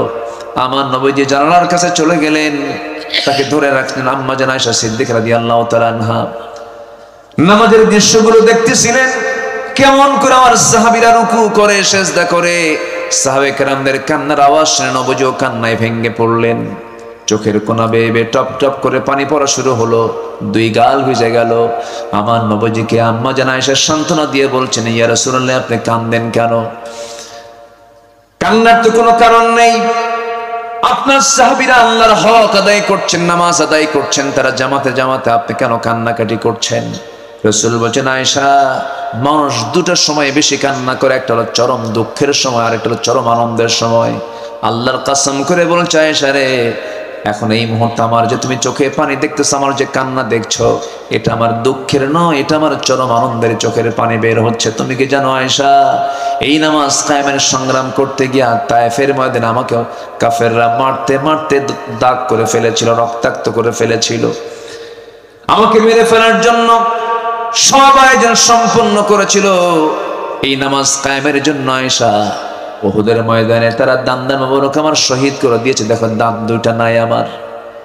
এই যে তায়েফের দাগে, তায়েফের আঘাতে গোটা শরীরটা আমার ক্ষত বিক্ষত হয়ে আছে, দুটা দাঁত ভেঙে গেছে উহুদের প্রান্তরে। ওরে আয়েশা, খন্দকের পরীক্ষা খনন করতে গিয়ে ওই যে আমার কোমরটা কুঁজো হয়ে গেছে, আজকে মৃত্যুর দিন পর্যন্ত, মৃত্যুর আগ পর্যন্ত আমি আমার কোমর সোজা করতে পারছি না। যে নামাজ কায়েমের জন্য আমার কোমর চলে গেল, আমার দাঁত চলে গেল, দেশ ছাড়তে হলো, গালিগালাজ শুনতে হলো, ক্ষত বিক্ষত হতে হলো। আমার চাচা আমির হামজাকে মেরে তারা কলিজা পর্যন্ত বের করে চিবায় চিবা প্রতিশোধ নিতে পারলো। সেই নামাজ আজকে রাষ্ট্রীয় পর্যায়ে কায়েম হয়ে গেছে। আয়েশা, এটা আমার দুঃখের হাসি, দুঃখের কান্না নয়, এটা আমার আনন্দের কান্না। জোরে কোন সুবহানাল্লাহ। আমার বন্ধুগণ, আমার নবীর ইন্তেকাল হয়ে গেল, বহু লম্বা কথা। ইন্তেকাল হয়ে যাওয়ার পর খিলাফতের দায়িত্ব গ্রহণ করলেন হচ্ছেন সাইয়েদনা আবু বকর সিদ্দিক রাদিয়াল্লাহু তাআলা আনহু। দায়িত্ব পালন শুরু করলেন, কিন্তু তার দায়িত্বের আগ থেকে তিনি এক প্রতিবেশী বৃদ্ধা নারীর তিনি হক আদায় করতেন। তার স্বামী ছিল না, তার কোনো ছেলে সন্তান মেয়ে সন্তান কেউ ছিল, নিঃসন্তান একজন মহিলা ছিলেন, বয়স্ক নারী ছিলেন। তার ঘরের পাশেই তার ঘর, তাকে দেখার জন্য যেমন তেমন কেউ ছিল না। তিনি করতেন কি, প্রত্যেক রাতে তিনি চলে যেতেন মহিলার কাছে, গিয়ে তার কাপড় চোপড় ধুয়ে দিতেন, তার খাবার টাবার প্রস্তুত করে দিতেন, ধুয়ে দিতেন, সবকিছু পরিষ্কার করে ঘর বাড়ি পরিচ্ছন্ন করে তিনি দিয়ে আসতেন। কিন্তু খেলাফতের দায়িত্ব যখন পেলেন, ওই বৃদ্ধা নারী মনে মনে চিন্তা করতেছে, আজকে থেকে আমার খেদমত করবে কে? আবু বকর তো নতুন দায়িত্ব পেয়ে গেল, কিন্তু দায়িত্ব পেয়েছেন, এটার কোনো প্রভাব ওই বৃদ্ধা নারীর ঘরে পড়লো না। যথারীতি তিনি সব কাজ শেষে তিনি মহিলার ঘরে ঢুকতেন, কাপড় চোপড় ধুয়ে দিতেন, রান্না বান্না করে দিতেন, ফল ফলাদিগুলো ধুয়ে দিতেন, খেদমত চালাতে লাগলেন। পাশেই ছিল সাইয়েদনা ওমর ফারুকের বাড়ি। তিনি মনে মনে চিন্তা করছেন, আমাদের ভাই আবু বকর তো খেলাফতের দায়িত্ব পেয়েছেন, ওই মহিলার খেদমতটা আমি করা শুরু করি। দরজায় গিয়ে নক করে বলছেন, আমি ওমর, আমি আপনার খেদমত করতে আসছি। সঙ্গে সঙ্গে মহিলা বলছে, খেদমতের প্রয়োজন নাই, কিছুক্ষণ আগে এক যুবক আমার খেদমত করে দিয়ে চলে গেছে। মনে মনে চিন্তা করলেন, কোন সেই খাদেম আমার দেখা দরকার। সাইয়েদনা ওমর ফারুক করলেন কি, অন্ধকার রাত্রিতে ওই বৃদ্ধা নারীর, বৃদ্ধা মহিলার ঘরের দরজার পাশে তিনি দাঁড় হয়ে আছেন। কে যেন খালি পায়ে চট করে ঘরের মধ্যে ঢুকে গেল। প্রথম রাত পান নাই, দ্বিতীয় রাত পান নাই, তৃতীয় রাতে তিনি দেখতে পেলেন কে যেন ঘরের মধ্যে খালি পায়ে ঢুকে গেল। অপেক্ষার প্রহর গুনলেন। কিছুক্ষণ পর দরজা খুলে যখন বের হতে নিয়েছেন, নগ্ন পায়ে পিছন থেকে চট করে তার হাতটা চেপে ধরে মুখের দিকে তাকায় দেখেন কেউ নয়, সাইয়েদনা আবু বকর সিদ্দিক রাদিয়াল্লাহু আনহু সামনে দাঁড়ানো। ওমর ফারুক বলছে, আমিরুল মুমিনিন, আমাদের তো কিছু হক আছে। আপনি দিনের বেলা রাষ্ট্র চালাবেন, রাত্রিবেলা এত পরিশ্রম করবেন, আপনি তো বাঁচবেন না, অসুস্থ হয়ে পড়বেন। সাইয়েদনা আবু বকর বলেন, আবু ওমর, কিয়ামতের দিন আমার হিসাব তুমি দিবা না, তোমার হিসাবটা আমি দেব না। আমার প্রতিবেশীর হক আমাকে আদায় করার সুযোগটা তুমি দিয়ে দাও। জোরে কোন সুবহানাল্লাহ।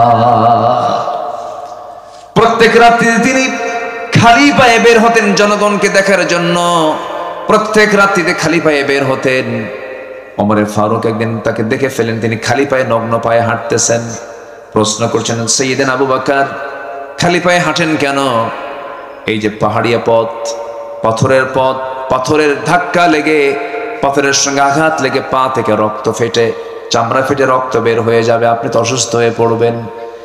সাইয়েদনা আবু বকর বলেন, ওমর ভাই ওমর, আমি যদি খালি পায়ে গভীর রাত্রিতে না হেঁটে যদি জুতা পায়ে হাঁটি, জুতার শব্দের সাথে, জুতার সাথে পাথরের আঘাত লাগবে, একটা আওয়াজ বের হয়ে যাবে। এই আওয়াজটা যদি আমার রাষ্ট্রের, আমার নাগরিকের কানে চলে যায়, গভীর রাত্রিতে ঘুম নষ্ট হয়ে যাবে। আর যদি আমার পায়ে হাঁটার শব্দে যদি আমার প্রতিবেশী, আমার রাষ্ট্রের নাগরিকের যদি ঘুম নষ্ট হয়ে যায়, কিয়ামতের দিন এর জন্য আসামির কাঠগড়ায় দাঁড়িয়ে তারা জবাব দিতে হবে। এই জন্য আমি নগ্ন পায়ে, খালি পায়ে জনগণকে দেখার জন্য নিশীতে রাত্রিতে হাঁটতেছি। জোরে কোন সুবহানাল্লাহ। নেতা আসিবেন রাজশাহীতে, ঢাকা হইতে, কি হইতে, ঢাকা হইতে আসিবেন বা ইয়ারে আসিবেন, এয়ারপোর্টের লাইন সম্পূর্ণ ক্লোজ। ভিভিআইপি আসিবেন, কি ঠিক আছে কিনা? সাহেব বাজারের রাস্তা 3 ঘন্টার জন্য বন্ধ। এয়ারপোর্টের লাইন পাবা থেকে আমচত্বর পর্যন্ত 3 ঘন্টা কোনো যানবাহন চলিবে না। ভিভিআইপি আসিতেছেন, আছে নাকি? এগুলো ভিআইপি, এগুলো সোর, সোর, ঠিক কিনা?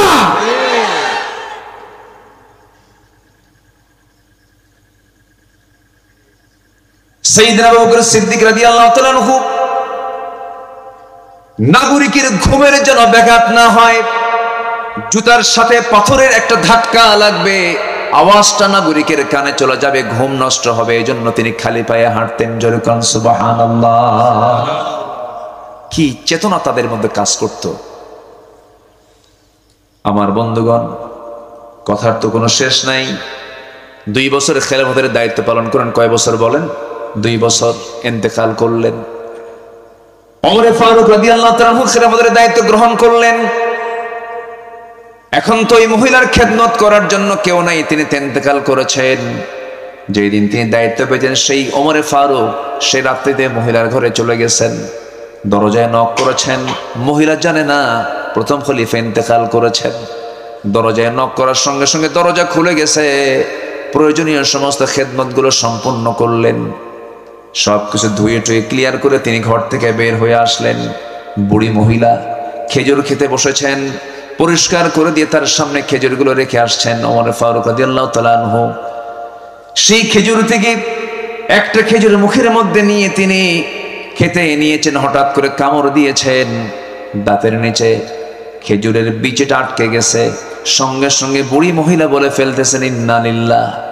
ইন্না লিল্লাহ বলার কারণ হলো উনি মনে মনে সিদ্ধান্ত নিয়েছেন, বুঝতে নিশ্চিত হয়েছেন নিঃসন্দেহে আমার আগের খাদেম আবু বকর নাই, সে দুনিয়া থেকে বিদায় নিয়েছে। কারণ আমার আবু বকর যদি আজকে খেদমত করতে আসতো, আমার আবু বকর খেজুর শুধু ধুয়ে দিত না, খেজুরের বিচিটা শুদ্ধ সব খেজুর থেকে বের করে আমার জন্য খাওয়ার সুবিধা করে দিত। জোরে কান সুবহানাল্লাহ। আমার বন্ধুগণ, এই জন্য শাসক দরকার কি? ইমানহীন না ইমানদার, বেনামাজি না নামাজি, খেয়ানতকারী না আমানতদার, মিথ্যাবাদী না সত্যবাদী, ওয়াদা রক্ষা করে না ওয়াদা ভঙ্গকারী। মনে থাকবে কথাগুলো? মনে থাকবে? সবার কি মনে থাকবে? আমরা তো মানুষও ভালো না, আমার এই দেশের মানুষ তো আমার ভালো না। ভালো মানুষ আপনার কাছে আসলে তখন আপনি ঠেলে দিয়ে বলেন, আপনি এখানে আসছেন কেন? এখানে কি ভালো মানুষের ভাত আছে? আমরা এই দেশের মানুষও ভালো না, তো আমাদেরও সমস্যা আছে, আছে না নাই বলেন? ফাইল নড়ে না, ঘুষ দেয় কে? কে দেয়? জনগণ। জনগণ দেয় না? জনগণ দেয়। স্যার ফাইলটা তাড়াতাড়ি পার করে দেন। আপনার ফাইল তো 99 নম্বরে। 99 নম্বরে থাকুক, ওটাকে 1 নম্বরে আনতে হবে। কত দিতে হবে স্যার বলেন? আছে না নাই? ঘুষ খাওয়া তো দোষ, তবে ঘুষ দেওয়ার মধ্যে কোনো দোষ নাই। আসতে কয়, আছে না নাই? সুদ খাওয়া তো দোষ, তবে সুদ দিতে কোনো দোষ নাই। হ্যাঁ, আছে না নাই? সুদ খাওয়াও দোষ, সুদ দেওয়াও দোষ। সুদ খাইলি কেন? এটারও বিচার হবে। সুদ দিলি কেন? এটারও বিচার হবে। বিচার করবেন কে? চলে যাচ্ছেন নাকি আপনারা? সবাই থাকবেন তো? জোরে বলে ইনশাআল্লাহ। সুদের কথা বলতেছি তো আবার রাগ করতেছেন কিনা জানি না। সুদ, সুদের মহামারী চলছে, সুদের মহামারী। এত সুদ আজকে আর সমাজে, আল্লাহ। তবে পবাতে মনে হয় সুদ নাই। পবাতে সুদ আছে? সুদের সম্পদ, সুদ দিয়ে গড়ানো সম্পদের মেয়াদ থাকে না, ওটা যে কোনো মুহূর্তে শেষ হয়ে যায়। এটা মাথায় রাখবেন। আল্লাহর কাছে এই জন্য বলতে হয়, আল্লাহ আমাকে বরকতময় রিজিক দাও। কি রিজিক বলেন? বলেন, জোরে বলেন, কি কি রিজিক? বরকতময়, বরকতে ভরা রিজিক তুমি আমারে দাও। হাজার হাজার কোটি টাকার মালিক, শান্তি নাই। ঘরে ঢুকলে বউ ঠিক নাই, মেয়ের দিকে তাকালে ওর চরিত্র ঠিক নাই, ছেলেটা ইয়াবা খায়, শীত হয়ে পড়ে থাকে। আছে না নাই?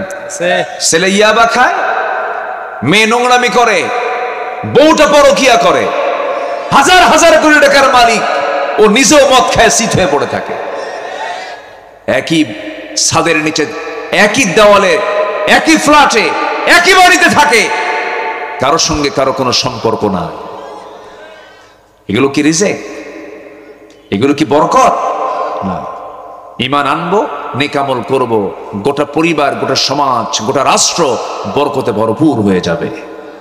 এই জন্য সফল হতে হলে আগে 1 নম্বর পুঁজি হলো ঈমান এবং আমল। ঈমান এবং, জোরে বলেন, ঈমান এবং আমল। আল্লাহ কবুল করুন, জোরে বলি আমিন। ঈমান আনা মাত্রই পরীক্ষা আসবে, কিন্তু পরীক্ষা দেব না ইনশাআল্লাহ? বলেন, পরীক্ষা দিতে রাজি আছি তো ইনশাআল্লাহ? ঈমান মানি হলো পরীক্ষার সম্মুখীন হতে হবে, পরীক্ষা দিতে হবে। আশাদ্দুন নাসি বালাউল আম্বিয়া সুম্মাল আমসাল ফাল আমসাল। এই দুনিয়াতে যত বড় বালা মুসিবত আসছে এর মধ্যে সবচেয়ে বেশি বালা মুসিবতের সম্মুখীন হয়েছেন আম্বিয়া কেরাম। আপনি কোন নবীর দিকে তাকাবেন, তার বালা নাই, মুসিবত নাই? নূহ আলাইহিস সালাতু ওয়াস সালাম মারতে মারতে তাকে রক্তাক্ত করে রাস্তায় ফেলে দিয়ে যেত, কিন্তু তার দাওয়াত বন্ধ হতো না। তিনি কেমন করে দাওয়াত দিয়েছেন, ইন্নী দাউতু কওমি লাইলান ওয়া নাহারা। তিনি দিনে এবং রাত্রিতে কালিমার দাওয়াত দিয়েছেন। 900 বছর। কত বছর বলেন? 900 বছর। ইসলাম কবুল করেছে মাত্র 80 জন মানুষ। 80 থেকে 90 জন মানুষ ইসলাম কবুল করেছে।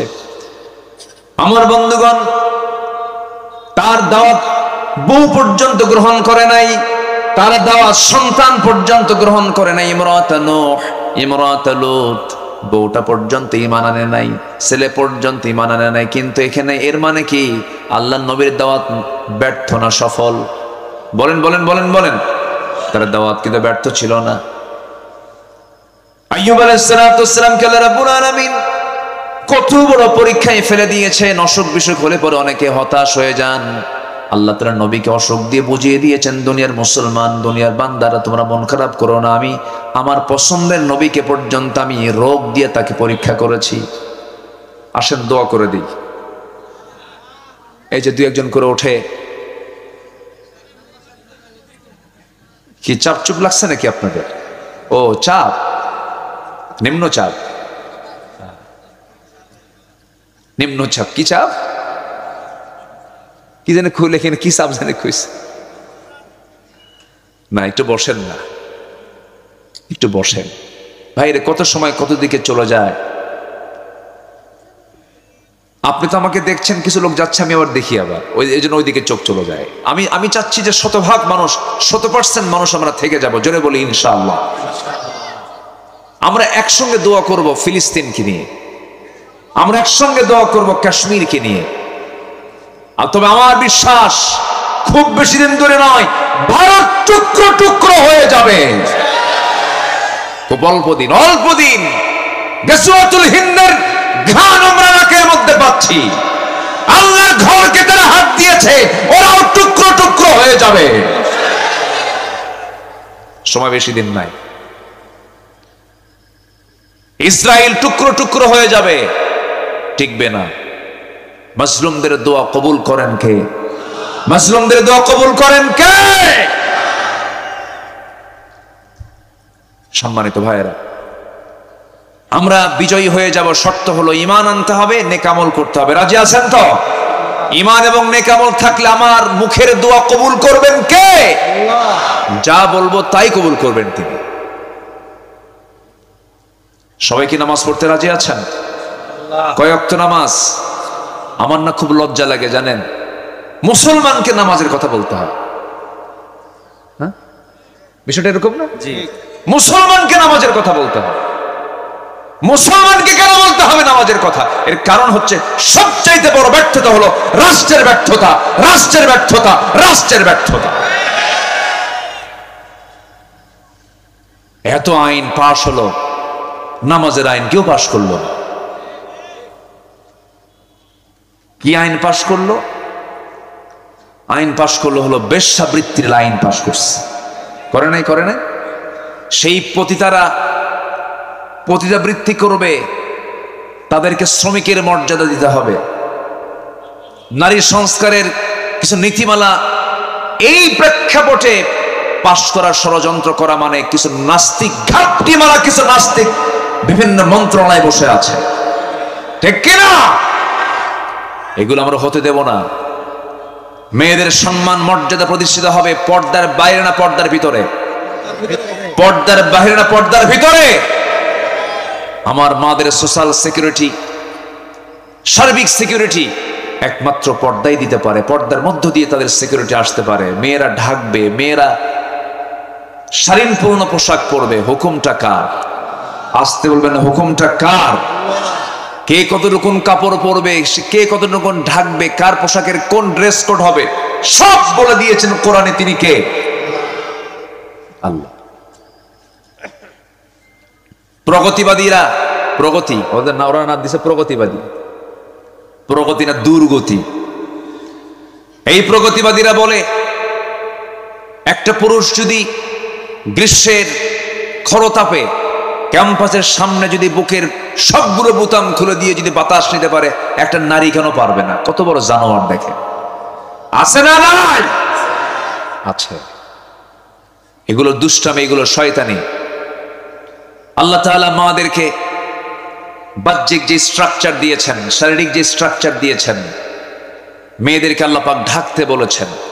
আইয়ুদনিনা আলাইহিন্না মিন জালাবিবিহিন্না, তারা তাদের দেহের উপরে প্রশস্ত কাপড়টা ঝুলিয়ে দেবে। এটা কার বিধান বলেন তো? আসতে বলবেন কার বিধান?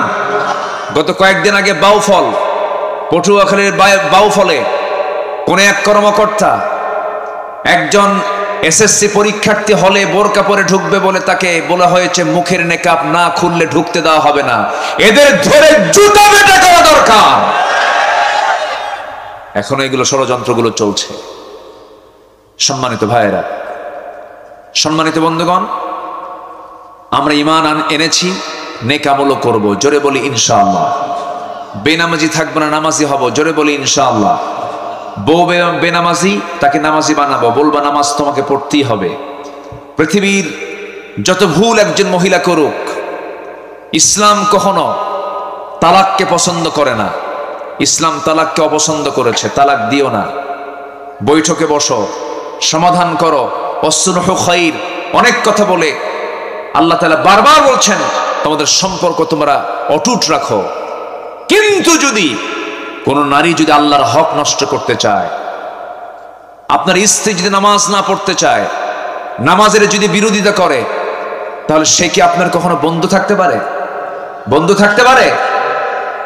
কিন্তু নামাজের কারণে সম্পর্কের অবনতি এটা খুবই কম। দিন মানার কারণে, দিন না মানার কারণে সম্পর্কে অবনতি হয়েছে এটা খুবই কম।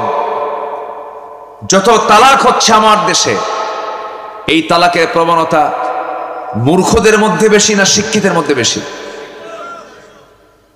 ভালো তো বললেন আপনারা, বলেন বলেন, মূর্খের মধ্যে না শিক্ষিতের ভিতরে? নামাজ নিয়া, রোজা নিয়া, ইবাদত নিয়া, পর্দা নিয়া না, বরঞ্চ পর্দায় থাকি কেন? চাকরি করব না কেন? কি ঠিক কিনা বলেন? আমার যোগ্যতা আছে, আমি কেন বের হব না? সমান অধিকার। কি অধিকার বলেন? সমান অধিকার। নারী এবং পুরুষকে ইসলাম কখনো সমান অধিকার দিতে পারবে না, বরঞ্চ নারীকে আল্লাহ তাআলা পুরুষের চাইতে বেশি অধিকার দিয়ে দিয়েছে। আপনি সমান অধিকার চান কেন? সম্পত্তি বেশি পায় কে, পুরুষ না মহিলা? ভালো করে বলবেন। বাপ মরে গেছে, সন্তান রেখে গেছে, ছেলে 2 বিঘা, মেয়ে কয় বিঘা পাবে? কে বেশি পাইল না কম পাইল? বাপেরটা কম পাইছে, কিন্তু আয় 10 টাকা, ব্যয় 0। আয় 10 টাকা, ব্যয় 0। আর পুরুষের আয় 10 টাকা, খরচ 15 টাকা। খরচ কি? তাহলে সম্পদ বেশি থাকলো কার? বলেন কার কার বেশি থাকলো? কার বেশি থাকলো? যার সম্পদের কোনো ক্ষয় নাই তার নাম হলো নারী। ইসলাম এত মূল্য দিয়েছে, হাজার হাজার কোটি টাকার মালিক হবে আপনার বউ, 1 টাকাও যদি খরচ না করে আপনার সংসারে, কোনো গুনাহ হবে না। কি ঠিক কিনা বলেন? কিন্তু দায়িত্ব হলো স্বামীর, তাকে খরচ করতে হবে, ফরজ মনে করে খরচ করতে হবে। হ্যাঁ, যদি আপনার স্ত্রী যদি খরচ করেন, এটাই হেসান, ভালো, উত্তম কাজ। কিন্তু খরচ না করলে এতে কোনো যায় আসে না। তাহলে ইসলাম কি নারীকে ঠকাইছে মনে হয় নাকি? বোঝে না মায়েরা, উল্টা পাল্টা এমনি একটা কথা বলে যে আমাদের এমনি বস্তাবন্দি করে রাখছে, ঘরের মধ্যে রাখছে, রান্না বান্না করার জন্য রাখছে। ভুল কথা এগুলো। সন্তান কার পেটে থাকে? তো আপনার সন্তানটা পুরুষের পেটে ঢুকায় দেন, মা দেন, ঢুকায় ঢুকবে? পুরুষ কি সন্তান ধারণ করে না? যার সাথে, যার পেটের সাথে, যার দেহের সাথে সন্তানের সম্পর্ক জুড়ে আছে, ডিপার্টমেন্ট সম্পূর্ণ ভিন্ন, তাদের কর্ম ভিন্ন, তাদের ক্ষেত্র ভিন্ন, ঠিক কিনা? বোঝে না? বোঝে? বোঝে না। আল্লাহ পাক নারীকে কি দাম দিয়েছেন জানেন? প্রশ্ন করবেন হাদিসে, হাদিস বলে দাও জান্নাত কোথায়? হাদিস বলে দিচ্ছে জান্নাত মায়ের পায়ের নিচে। যেরকম সুবহানাল্লাহ।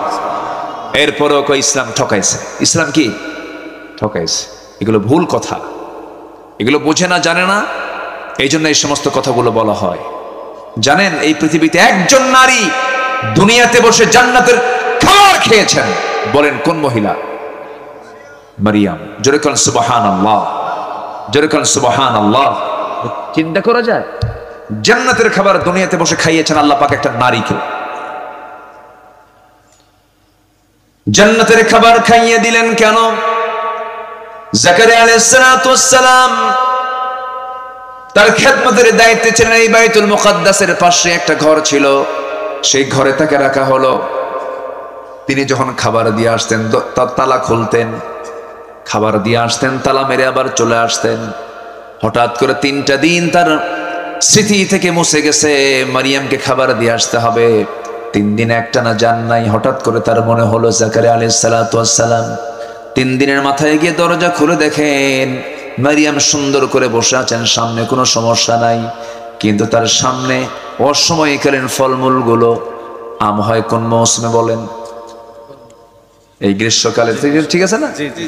গ্রীষ্মকালে আমের মৌসুম, কিন্তু শীতকালে আপনার নরমাল এখন হয়তো 12 মাসই আম থাকে, সেটা ভিন্ন কথা, কিন্তু আমের মৌসুম তো এটাই মৌসুম। এই সময় অসময়কালীন ফলমূলগুলো তার সামনে কে যেন সুন্দর করে সাজিয়ে রেখেছে। বলা হলো মারিয়াম আন্না লাকি হাদা ইয়া মারিয়াম। কোরআনে এগুলো কথা আছে না নাই বলেন তো? আন্না লাকি হাদা ইয়া মারিয়াম, মারিয়াম তুমি এই সমস্ত খাবারগুলো কোথায় পেয়েছো? সুন্দর করে মারিয়াম জবাব দিচ্ছেন ক্বালাত হুয়া মিন ইনদিল্লাহ। ও খালু, জাকারিয়া আলাইহিস সালাতু ওয়াস সালাম আল্লাহর পক্ষ থেকে আল্লাহ আমার জন্য স্পেশালি জান্নাতের খাবার পাঠায় দিয়েছে। ভরসা কার উপর ছিল? আল্লাহ। আপনিও ভরসা করেন মা, আল্লাহ আপনার রিজিক দিয়ে দিবেন।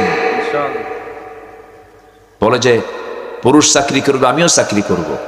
হ্যাঁ চাকরি করেন, পুরুষের সাথে না, মেয়েদের মহলে চাকরি করেন। কি ঠিক কিনা বলেন? চাকরি করেন, পর্দা ছাড়া না, পর্দা সহ, পর্দা সহ চাকরি করেন, পর্দায় থেকে চাকরি করেন, কোনো সমস্যা নাই, কোনো প্রবলেম নেই। কিন্তু পর্দা নাই যেখানে চাকরি করা যাবে না সেখানে, এটা হচ্ছে সবচেয়ে বড় বিষয়। ইসলাম আপনাকে এত সংকীর্ণ করে রাখে না, অবশ্যই আপনার দায়িত্ব আছে। আপনি একজন পর্দাশীলা মহিলা, আপনার অপারেশন লাগবে, পেট অপারেশন করতে হবে। কি পুরুষ ডাক্তার ভালো হয় না মহিলা ডাক্তার ভালো হয়? ডাক্তার হবে মেয়েরা, সমস্যা কোথায়? কোনো প্রবলেম নেই। ইঞ্জিনিয়ারিং ফার্ম তৈরি হবে, সেখানে শুধু মহিলারা থাকবে, সেখানে সমস্যা নেই। প্রাইমারি স্কুল টোটাল মেয়েদের হাতে তুলে দেওয়া উচিত। প্রাইমারি স্কুল মেয়েরা দেখবে, কোনো সমস্যা নাই। সব পরিচালনা মেয়েরা করবে, কোনো ডিপার্টমেন্ট, কোনো সমস্যা নাই। কিন্তু চাকরি আগে না পর্দা আগে? আমার দেশে কোনটা আগে বলেন? আমার দেশে কোনটা আগে? চাকরি আগে, পর্দা দরকার নাই। আরো খোলো, আরো খোলো, যত খোলে তত সাহসী, তত কি সাহসী। কম কথা, সাহসী মহিলা, সাহসী নারী, সাহসী অভিনেত্রী সব খুলে ফেলে। যেরকম নাউজুবিল্লাহ। মেয়েরা খুললে মর্যাদা পাবে না ঢাকলে মর্যাদা পাবে? ঢাকলে মর্যাদা পাবে।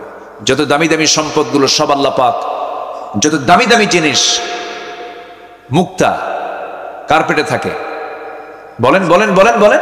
ঝিনুকের পেটে। ঝিনুক থাকে কোথায়? সাগরের তলে থাকে। মুক্তা ঝিনুকের পেটে, ঝিনুক থাকে সাগরের তলে। আল্লাহ পাক পর্দার মধ্যে রেখে দিয়েছেন। দামি দামি ফলমূলগুলো আল্লাহ পাক পর্দার মধ্যে রেখে দিয়েছেন। চাঁপাইনবাবগঞ্জ, রাজশাহীর ওই যে মোড়ের আম চত্বর, ওটা কি আম? ওটা কিসের বলেন না? ওটা মরা আম, বুঝতেই পারতেছে ওটা কি? ফজলি আমের। আচ্ছা যাই হোক, আমি একটা আম পছন্দ করি, নাম হলো ন্যাংরা। কি আম? ন্যাংরা। আজ থেকে আরো 21 বছর আগে চাঁপাইনবাবগঞ্জের একদম কনসার্ট এরিয়াতে, শাহবাজপুর এলাকা মনে হয় এটা হতে পারে, সোনা মসজিদের আশপাশে হবে কোথাও। ওই বেচারের প্রায় 150 বিঘার মতো তার আম বাগান। তো বললাম চাচা আপনার বাগানে কি কি জাতের আম আছে? উনি 120-25টা আমের নাম করলো, রাজভোগ, রানী ভোগ, গোপাল ভোগ, এরকম বহু নাম টাম বলল। এখন তো আরো কিছু আসছে আম। রংপুরের মিঠাপুকুরের দিকে এক আম হয় হাড়ি ভাঙ্গা, সামনে আরেকটা নাম দিবে মাজা ভাঙ্গা। আচ্ছা যাই হোক, তো বললাম যে চাচা আমার তো একটা আম পছন্দ খুব, কিন্তু আমের নামটা ভালো হয় নাই কেন, কি নাম? ন্যাংরা। আমি বললাম আচ্ছা ন্যাংরার নামটা আসলো কেমন, এটার তফসিরটা বলেন। তো বলতেছে মনে হয় ন্যাংরা কোনো লোক এই গাছটা লাগাইছে। তো এই আম আল্লাহ পাক কি পর্দায় রেখেছেন না পর্দা ছাড়া রেখেছেন? যদি কোনো আম বিক্রেতা, রাজশাহীর কোন আম বিক্রেতা সাহেব বাজার সেই মার্কেটের সামনে, নিউ মার্কেটের সামনে যদি আম বিক্রি করতে নিয়ে বসে ভাবে যে আম যখন বেচতেই বসেছি জনগণ কষ্ট না পাক, একটা কাজ আগায় দেই, আম সিলে বিক্রি করব। পাবলিক আসবে না মাসি আসবে? সেটা কোন মাসি? দেখছেন কি কর, যে মাসি জায়গায় অজায়গায় পড়ে ওই মাসি আসবে, মৌমাছি আসবে না। মৌমাছি বোঝে এটা ঠিক না, এটা পর্দা নাই। আল্লাহু আকবার বলেন। মৌমাছি কি অজায়গায় বসে না জায়গায় বসে? বলেন বলেন বলেন। কারণ মৌমাছি সংগ্রহ করে আমার আপনার ঔষধ। আল্লাহু আকবার বলেন। অ্যান্টিবায়োটিক ঔষধ। কি ঔষধ? অ্যান্টিবায়োটিক।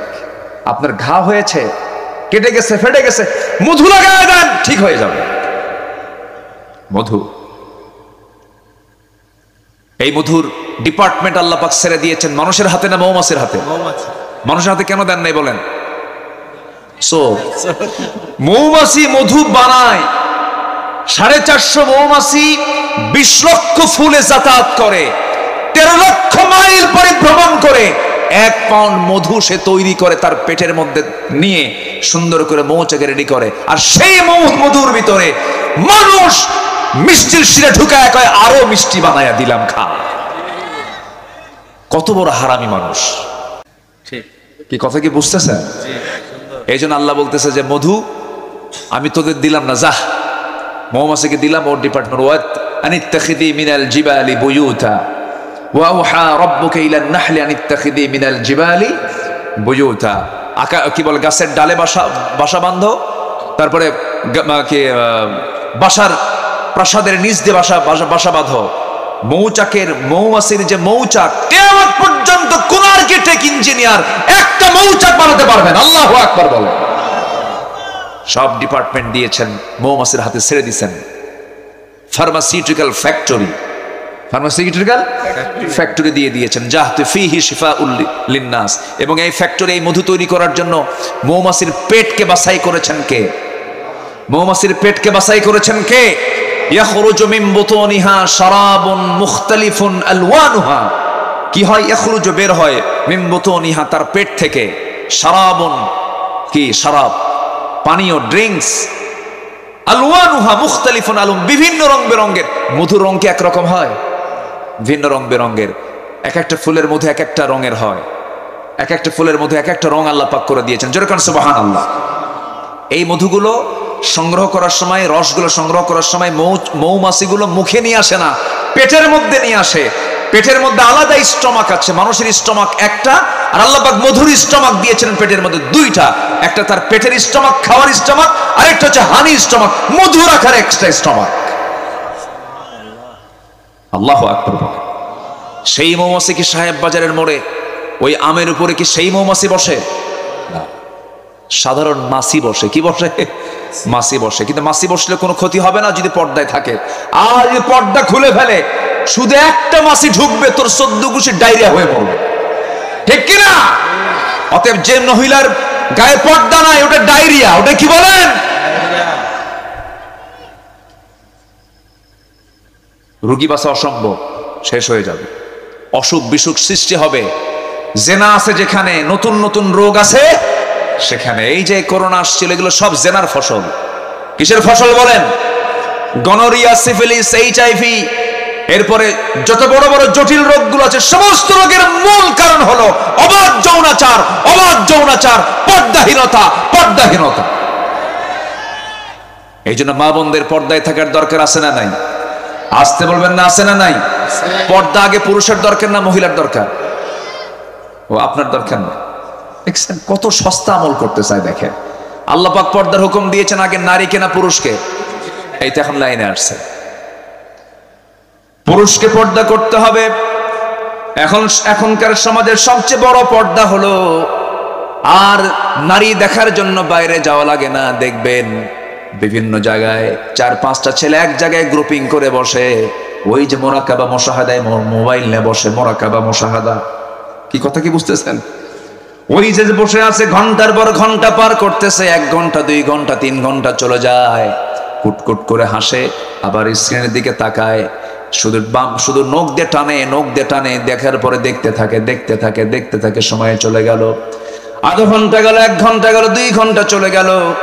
এই যে আজকে ডিভাইসটা বের করে দিয়েছে ফেসবুক, কি মুসলমানদের না ইহুদির? বলেন কার? ইহুদির। আপনি এটাকে নিয়ন্ত্রণ করতে না পারলে আপনার ইমানটাও হেরে যাবে।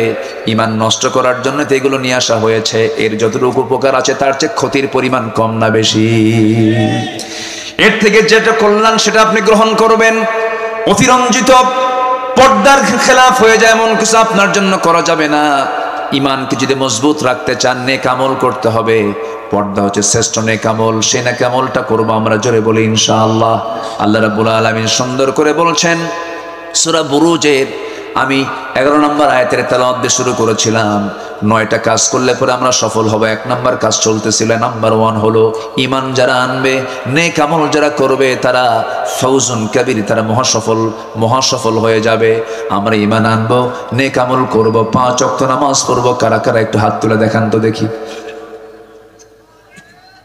জোরে বলি ইয়া আল্লাহ, আর জোরে বলি ইয়া আল্লাহ।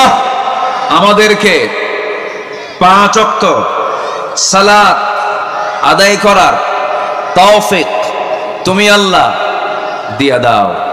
জোরে বলি আমিন, আরো জোরে আমিন। হাত নামান। নাম্বার 2 হলো নফসের শুদ্ধতা লাগবে। কিসের বলেন তো? নফসটা কোথায়? নফস কোথায়? অনেকে কয় মাথায়, 60 সেকেন্ড। এখন এই তো আবার প্যাঁচ লেগে যাচ্ছে না? মানে উনি এখন কোন নিয়তে যে বললেন জানি না, আমি একটু বলে দিচ্ছি। কিছু মানে আলোচকদের মধ্যে কিছু বিভ্রান্তি। এটা আত্তাকওয়া হা হুনা আল্লাযী ইউওয়াসওয়িসু ফি, বলেন সুদুরিন নাস, আল্লাযী ইউওয়াসওয়িসু ফি সুদুরিন নাস। ওয়াসওয়াসা দেয় শয়তান হলো কোথায়? ফি সুদুরিন নাস, মানুষের বক্ষে। কুলুবিন নাস বলেননি। কলমের দরজা হলো সাদর। কলমের দরজা কি? সাদর। এই সদরে এসে ধাক্কা দেয়, কলমের ভিতরে শয়তান কখনো ঢুকতে পারে না। আল্লাহু আকবার বলেন। ইয়াসআলুনাকা আনির রূহ কুলির রূহু মিন আমরি রাব্বি। অতএব নফস এই জায়গায়, আত্তাকওয়া হা হুনা, তাকওয়াটা এই জায়গা থেকে আমার সৃষ্টি করতে হবে। এটা যার ঠিক থাকবে তার সব ঠিক থাকবে। যেরকম সুবহানাল্লাহ।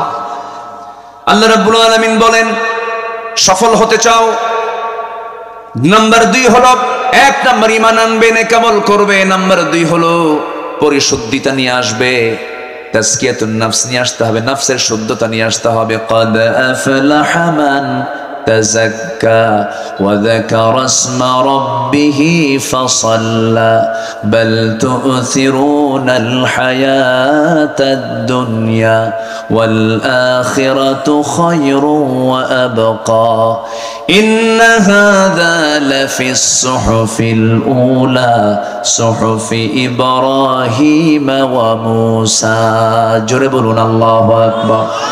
নাম্বার 2 হলো পরিশুদ্ধিতা, তাজকিয়াতুন নফস, নফসের শুদ্ধতা দরকার। নামাজ আছে, রোজা আছে, হজ আছে, যাকাত আছে, দান সদকা আছে, কিন্তু নফস ঠিক নাই। দান সদকা দিলে পরে হুজুরকে বলে দে, হুজুর এত টাকা দান করলাম, জোরে একটা স্লোগান মারেন, তাছাড়া দিব না। এ আছে না নাই বলেন তো? এটা আমার নামটা বড় করে বলেন, কি ওর কি দান হইছে? আজ থেকে দান হইছে কি ওর দান? এই জন্য নফসের শুদ্ধতা দরকার। নামাজে আসি 5 ওয়াক্ত, আমারে কমিটির মধ্যে রাখে না, ও নামাজই পড়ে না, ও কমিটির মধ্যে আছে। এ কি আছে না নাই বলেন? তাহলে ও নামাজ পড়তেছে কি হওয়ার জন্য? কমিটির সদস্য হওয়ার জন্য। তাহলে পরিশুদ্ধিতা হলো না। নাম্বার 3 হলো সত্যবাদী হতে হবে। সত্যবাদী হবে যারা, সফল হবে তারা। আল্লাহ রাব্বুল আলামিন সত্যবাদীদের ব্যাপারে বলছেন, যারা সত্যবাদী হবে, যালিকাল ফাউজুল আযীম, তারাই হবে মহাসফল সাফল্যবান। নাম্বার 4 হলো তাকওয়া অর্জন করবে যারা, তারা সফল হবে। ওয়া মাইয়ুতিইল্লাহা ওয়া রাসূলাহু ওয়া ইয়াখশাল্লাহ ওয়া ইয়াত্তাকিহি ফাউলাইকা হুমুল ফাইজুন। জোরে বলুন আল্লাহু আকবার। নাম্বার 5 হলো ধৈর্যশীল হবে যারা, আল্লাহ রাব্বুল আলামিন তাদেরকে সফল বলেছেন। ইন্নী জাযাইতুহুমুল ইয়াওমা বিমা সাবারু আন্নাহুম হুমুল ফাইজুন। জোরে বলুন আল্লাহু আকবার। নাম্বার 6 হলো আল্লাহ এবং তার রাসূলের যারা আনুগত্য করবে তারা মহাসাফল্যে সাফল্যবান হবে। ওয়া মাইয়ুতিইল্লাহা ওয়া রাসূলাহু ফাকাদ ফাযা ফাওজান আযীমা। জোরে বলুন আল্লাহু আকবার। সৎ কাজের আদেশ দেবে যারা, অসৎ কাজের বাধা দেবে যারা, তারাও সফল হবে, তারাও মহাসাফল্যে সাফল্যবান হবে।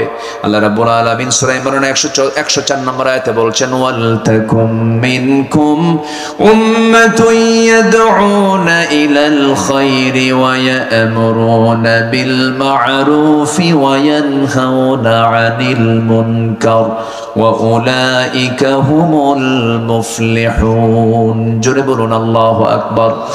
নাম্বার 8 হলো তওবা করবে যারা, সফল হবে তারা। তওবা নাই, সফলতা নাই, তওবা নাই, মাফ নাই, তওবা নাই, আল্লাহর রহমত নাই। তওবা করব কার কাছে? আল্লাহর কাছে। সব সময় না এক সময়? বলেন, এক সময় না সব সময়? গুনাহ আছে যার, তওবা করতে হবে তার। আমাদের জীবনে কারো গুনাহ নাই? গুনাহ আছে। গীবত হয়, হয় গীবত হয়। গীবত কাকে বলে? আমি খুব প্রচন্ড ভয় পাই, ওই তাফসীর যেদিন পড়েছি সেদিন থেকে প্রচন্ড ভয় পাই। অবলীলায় কেমন করে গীবত গুলো করা হয়। যদি কেউ কারো গীবত করে, গীবত হলো ওই পরচর্চা, ওই গুনার কাজ। ধরুন ভাইটা একটা ভুল কাজ করে ফেলেছে, সেই ভাইয়ের কথাটা আমি ভাইকে না বলে আমি অন্য কাউকে বলে বেড়ালাম, সত্য ঘটনাই, কিন্তু এটা তার বলে বেড়ানোটা অপছন্দের কাজ। এটা হলো গীবত। এটা কি বলেন? গীবতের কাজ। এই গীবত করে যারা মরে যাবে, যার নামে গীবত করা হয়েছে, সেই দিন কিয়ামতের দিন যে গীবতকারী, যে গীবত করেছে, যার গীবত করেছে, যে গীবত করেছে তার সমস্ত আমলনামাগুলো বিকাশ হবে। যার গীবত করা হয়েছে তার আমলনামায় কি হবে? বিকাশ। বুঝলেন তো? আমলগুলো ট্রান্সফার হয়ে যাবে। আমল ট্রান্সফার যখন হয়ে যাবে, ওই বান্দা বলবে, আল্লাহ এত রাতের তাহাজ্জুদ গেল কই, এত আমার জিকির আজগার গুলো গেল কই, এত আমলগুলো, কোন আমলগুলো গেল কোথায়? শুনে আল্লাহ বলবেন, বান্দারে সব আমল তো তোর ছিল, কিন্তু যার গীবত করেছিল আমি আল্লাহ, তার আমল নামায় তোর সমস্ত আমলগুলো ট্রান্সফার করে আমি তাকে মাফ করে দিয়েছি। জোরে কোন আল্লাহু আকবার। আরো জোরে কোন আল্লাহু আকবার। তাহলে গীবত যদি করা হয়, এখানে ক্ষতি হয় কার বেশি বলেন? যে গীবত করলো না যার গীবত করা হলো? যে গীবত করলো। আর যার গীবত করা হলো তার লাভ না লস? তার লাভ না লস? অতএব যার গীবত করা হচ্ছে, যখন শুনবে আমার নামে গীবত হয়, সেই সময় সেই ব্যক্তির উচিত মিষ্টি হাতে নিয়ে ওই বাড়িতে যাবো, ভাই ভালো করে গীবত কর। ঠিক আছে না? ভালো ভালো করে গীবত কর। তুই আমার আমল, তোর আমল নামা আমার আমল নামা দিয়ে দিচ্ছিস, ভালো করে গীবত কর। গীবতের ধারে বসে যাব না। গীবত মানে হলো যার গীবত করছেন তার উপকার করা। তার কি করা? উপকার করা, আপনার ক্ষতি বয়ে আনা। এই জন্য গীবত করার সময় নাই, মিথ্যা সাক্ষী দেওয়ার সময় নাই, আজেবাজে কাজ করার সময় নাই। যখন সময় আসবে আল্লাহর কাছে বলবো, আল্লাহর কাছে তওবা করব। আল্লাহর কাছে তওবা করার বিভিন্ন পন্থা আছে। সাইয়্যিদুল ইস্তিগফার আছে, সাইয়্যিদুল ইস্তিগফারটা আমরা পড়ব। এরপরে ছোট্ট আস্তাগফিরুল্লাহ, আস্তাগফিরুল্লাহ বলেন। কি বলেন? বলেন বলেন। আস্তাগফিরুল্লাহ, আস্তাগফিরুল্লাহ, আস্তাগফিরুল্লাহ বারবার বলবো। আমার নবী গোটা দিনে 100 বারেরও বেশি বারে তিনি তওবা করেছেন, ইস্তিগফার পড়েছেন। আমার বন্ধুগণ, তওবা করলে আল্লাহ খুশি হয়ে যান। আল্লাহ রাব্বুল আলামিন বলেন, তুবু ইলাল্লাহি জামিআন আইয়ুহাল মুমিনুনা লাআল্লাকুম তুফলিহুন। জোরে বলুন আল্লাহু আকবার। সর্বশেষ নাম্বার 9 হলো তারাই তো সফল, যাদের মধ্যে 9টা গুণ থাকবে, যাদের মধ্যে 7টা গুণ থাকবে। সূরা মুমিনুন বাড়িতে দেখে নেবেন, 7টা গুণ আছে যার সফলতা আছে তার। ক্বাদ আফলাহাল মুমিনুন। মুমিনুন, জোরে বলুন আল্লাহু আকবার। ওই সমস্ত মুমিনরা সফল কাম যারা নামাজটাকে সুন্দর করে আদায় করে, আজে বাজে কথা মুখ থেকে বের করে না, বাপ বেহুদা কোনো কথা বের করে না, আনিল লাগবি মুরিদুন ওয়াল্লাযীনা হুম লিয-যাকাতি ফাঈলুন, যাকাত যারা ঠিকমতো আদায় করে। আমরা যাকাত চাই না সুদ চাই? বলেন সমাজে আমরা কি চাই, যাকাত চাই না সুদ চাই? সুদ, শুধু ধনী হবে এক শ্রেণী, গরিব হবে একটা শ্রেণী। আর যাকাত যদি থাকে ভারসাম্যতা চলে আসবে, একটা ব্যালেন্স চলে আসবে, উঁচু নিচু ভাবটা দূর হয়ে যাবে। আমার বন্ধুগণ, নাম্বার 4 হলো যারা লজ্জাস্থান হেফাজত করবে, নাম্বার 5 হলো যারা ওয়াদা ঠিক রাখবে, নাম্বার 6 হলো যারা আমানত ঠিক রাখবে, নাম্বার 7 হলো নামাজ দিয়ে শুরু নামাজ দিয়ে শেষ। ওয়াল্লাযীনা হুম আলা সালাওয়াতিহিম ইউহাফিযুন উলাইকা হুমুল ওয়ারিসুন আল্লাযীনা ইয়ারিসুনাল ফিরদাউসা হুম ফিহা খালিদুন। এই 7টা কাজ হবে যার, সফলতা আসবে তার, সে হবে জান্নাতের বাসিন্দা। জোরে কোন সুবহানাল্লাহ। আল্লাহ কবুল করুন, আল্লাহ কবুল করুন, জোরে বলি আমিন। রাত হয়েছে অনেক বেশি, আমি বুঝি যে রাত হয়েছে, যতটুকু হয়েছে আমরা বলে ফেলি আলহামদুলিল্লাহ। আমরা নামাজের মতো করে বসি, নামাজের মতো করে বসি। এটা কি চাতাল নাকি? ধানের? আমরা কেবলা হয়ে আছি। খুব ভালো তো, মানে আপনারা প্রিপারেশন নিয়েছিলেন যদি ঝড় বৃষ্টি যা আসে আসুক, না এরকম আপনারা প্রিপারেশন নিয়েছিলেন, আল্লাহ তুমি বৃষ্টিও দাও মাহফিল হবে, এমন জায়গা চয়েস করছে মহাবৃষ্টি হলেও জায়গা ঠিক আছে, ঠিক আছে। খুব ভালো, আগের জায়গা থেকে এটা ভালো হয়েছে। হ্যাঁ জি, অনেক সুন্দর হয়েছে, বলি আলহামদুলিল্লাহ। যিনি এই জায়গার মালিক আল্লাহ তুমি তাকেও পুরস্কার দিয়ে দাও, জোরে বলি আমিন। উনি কোথায়?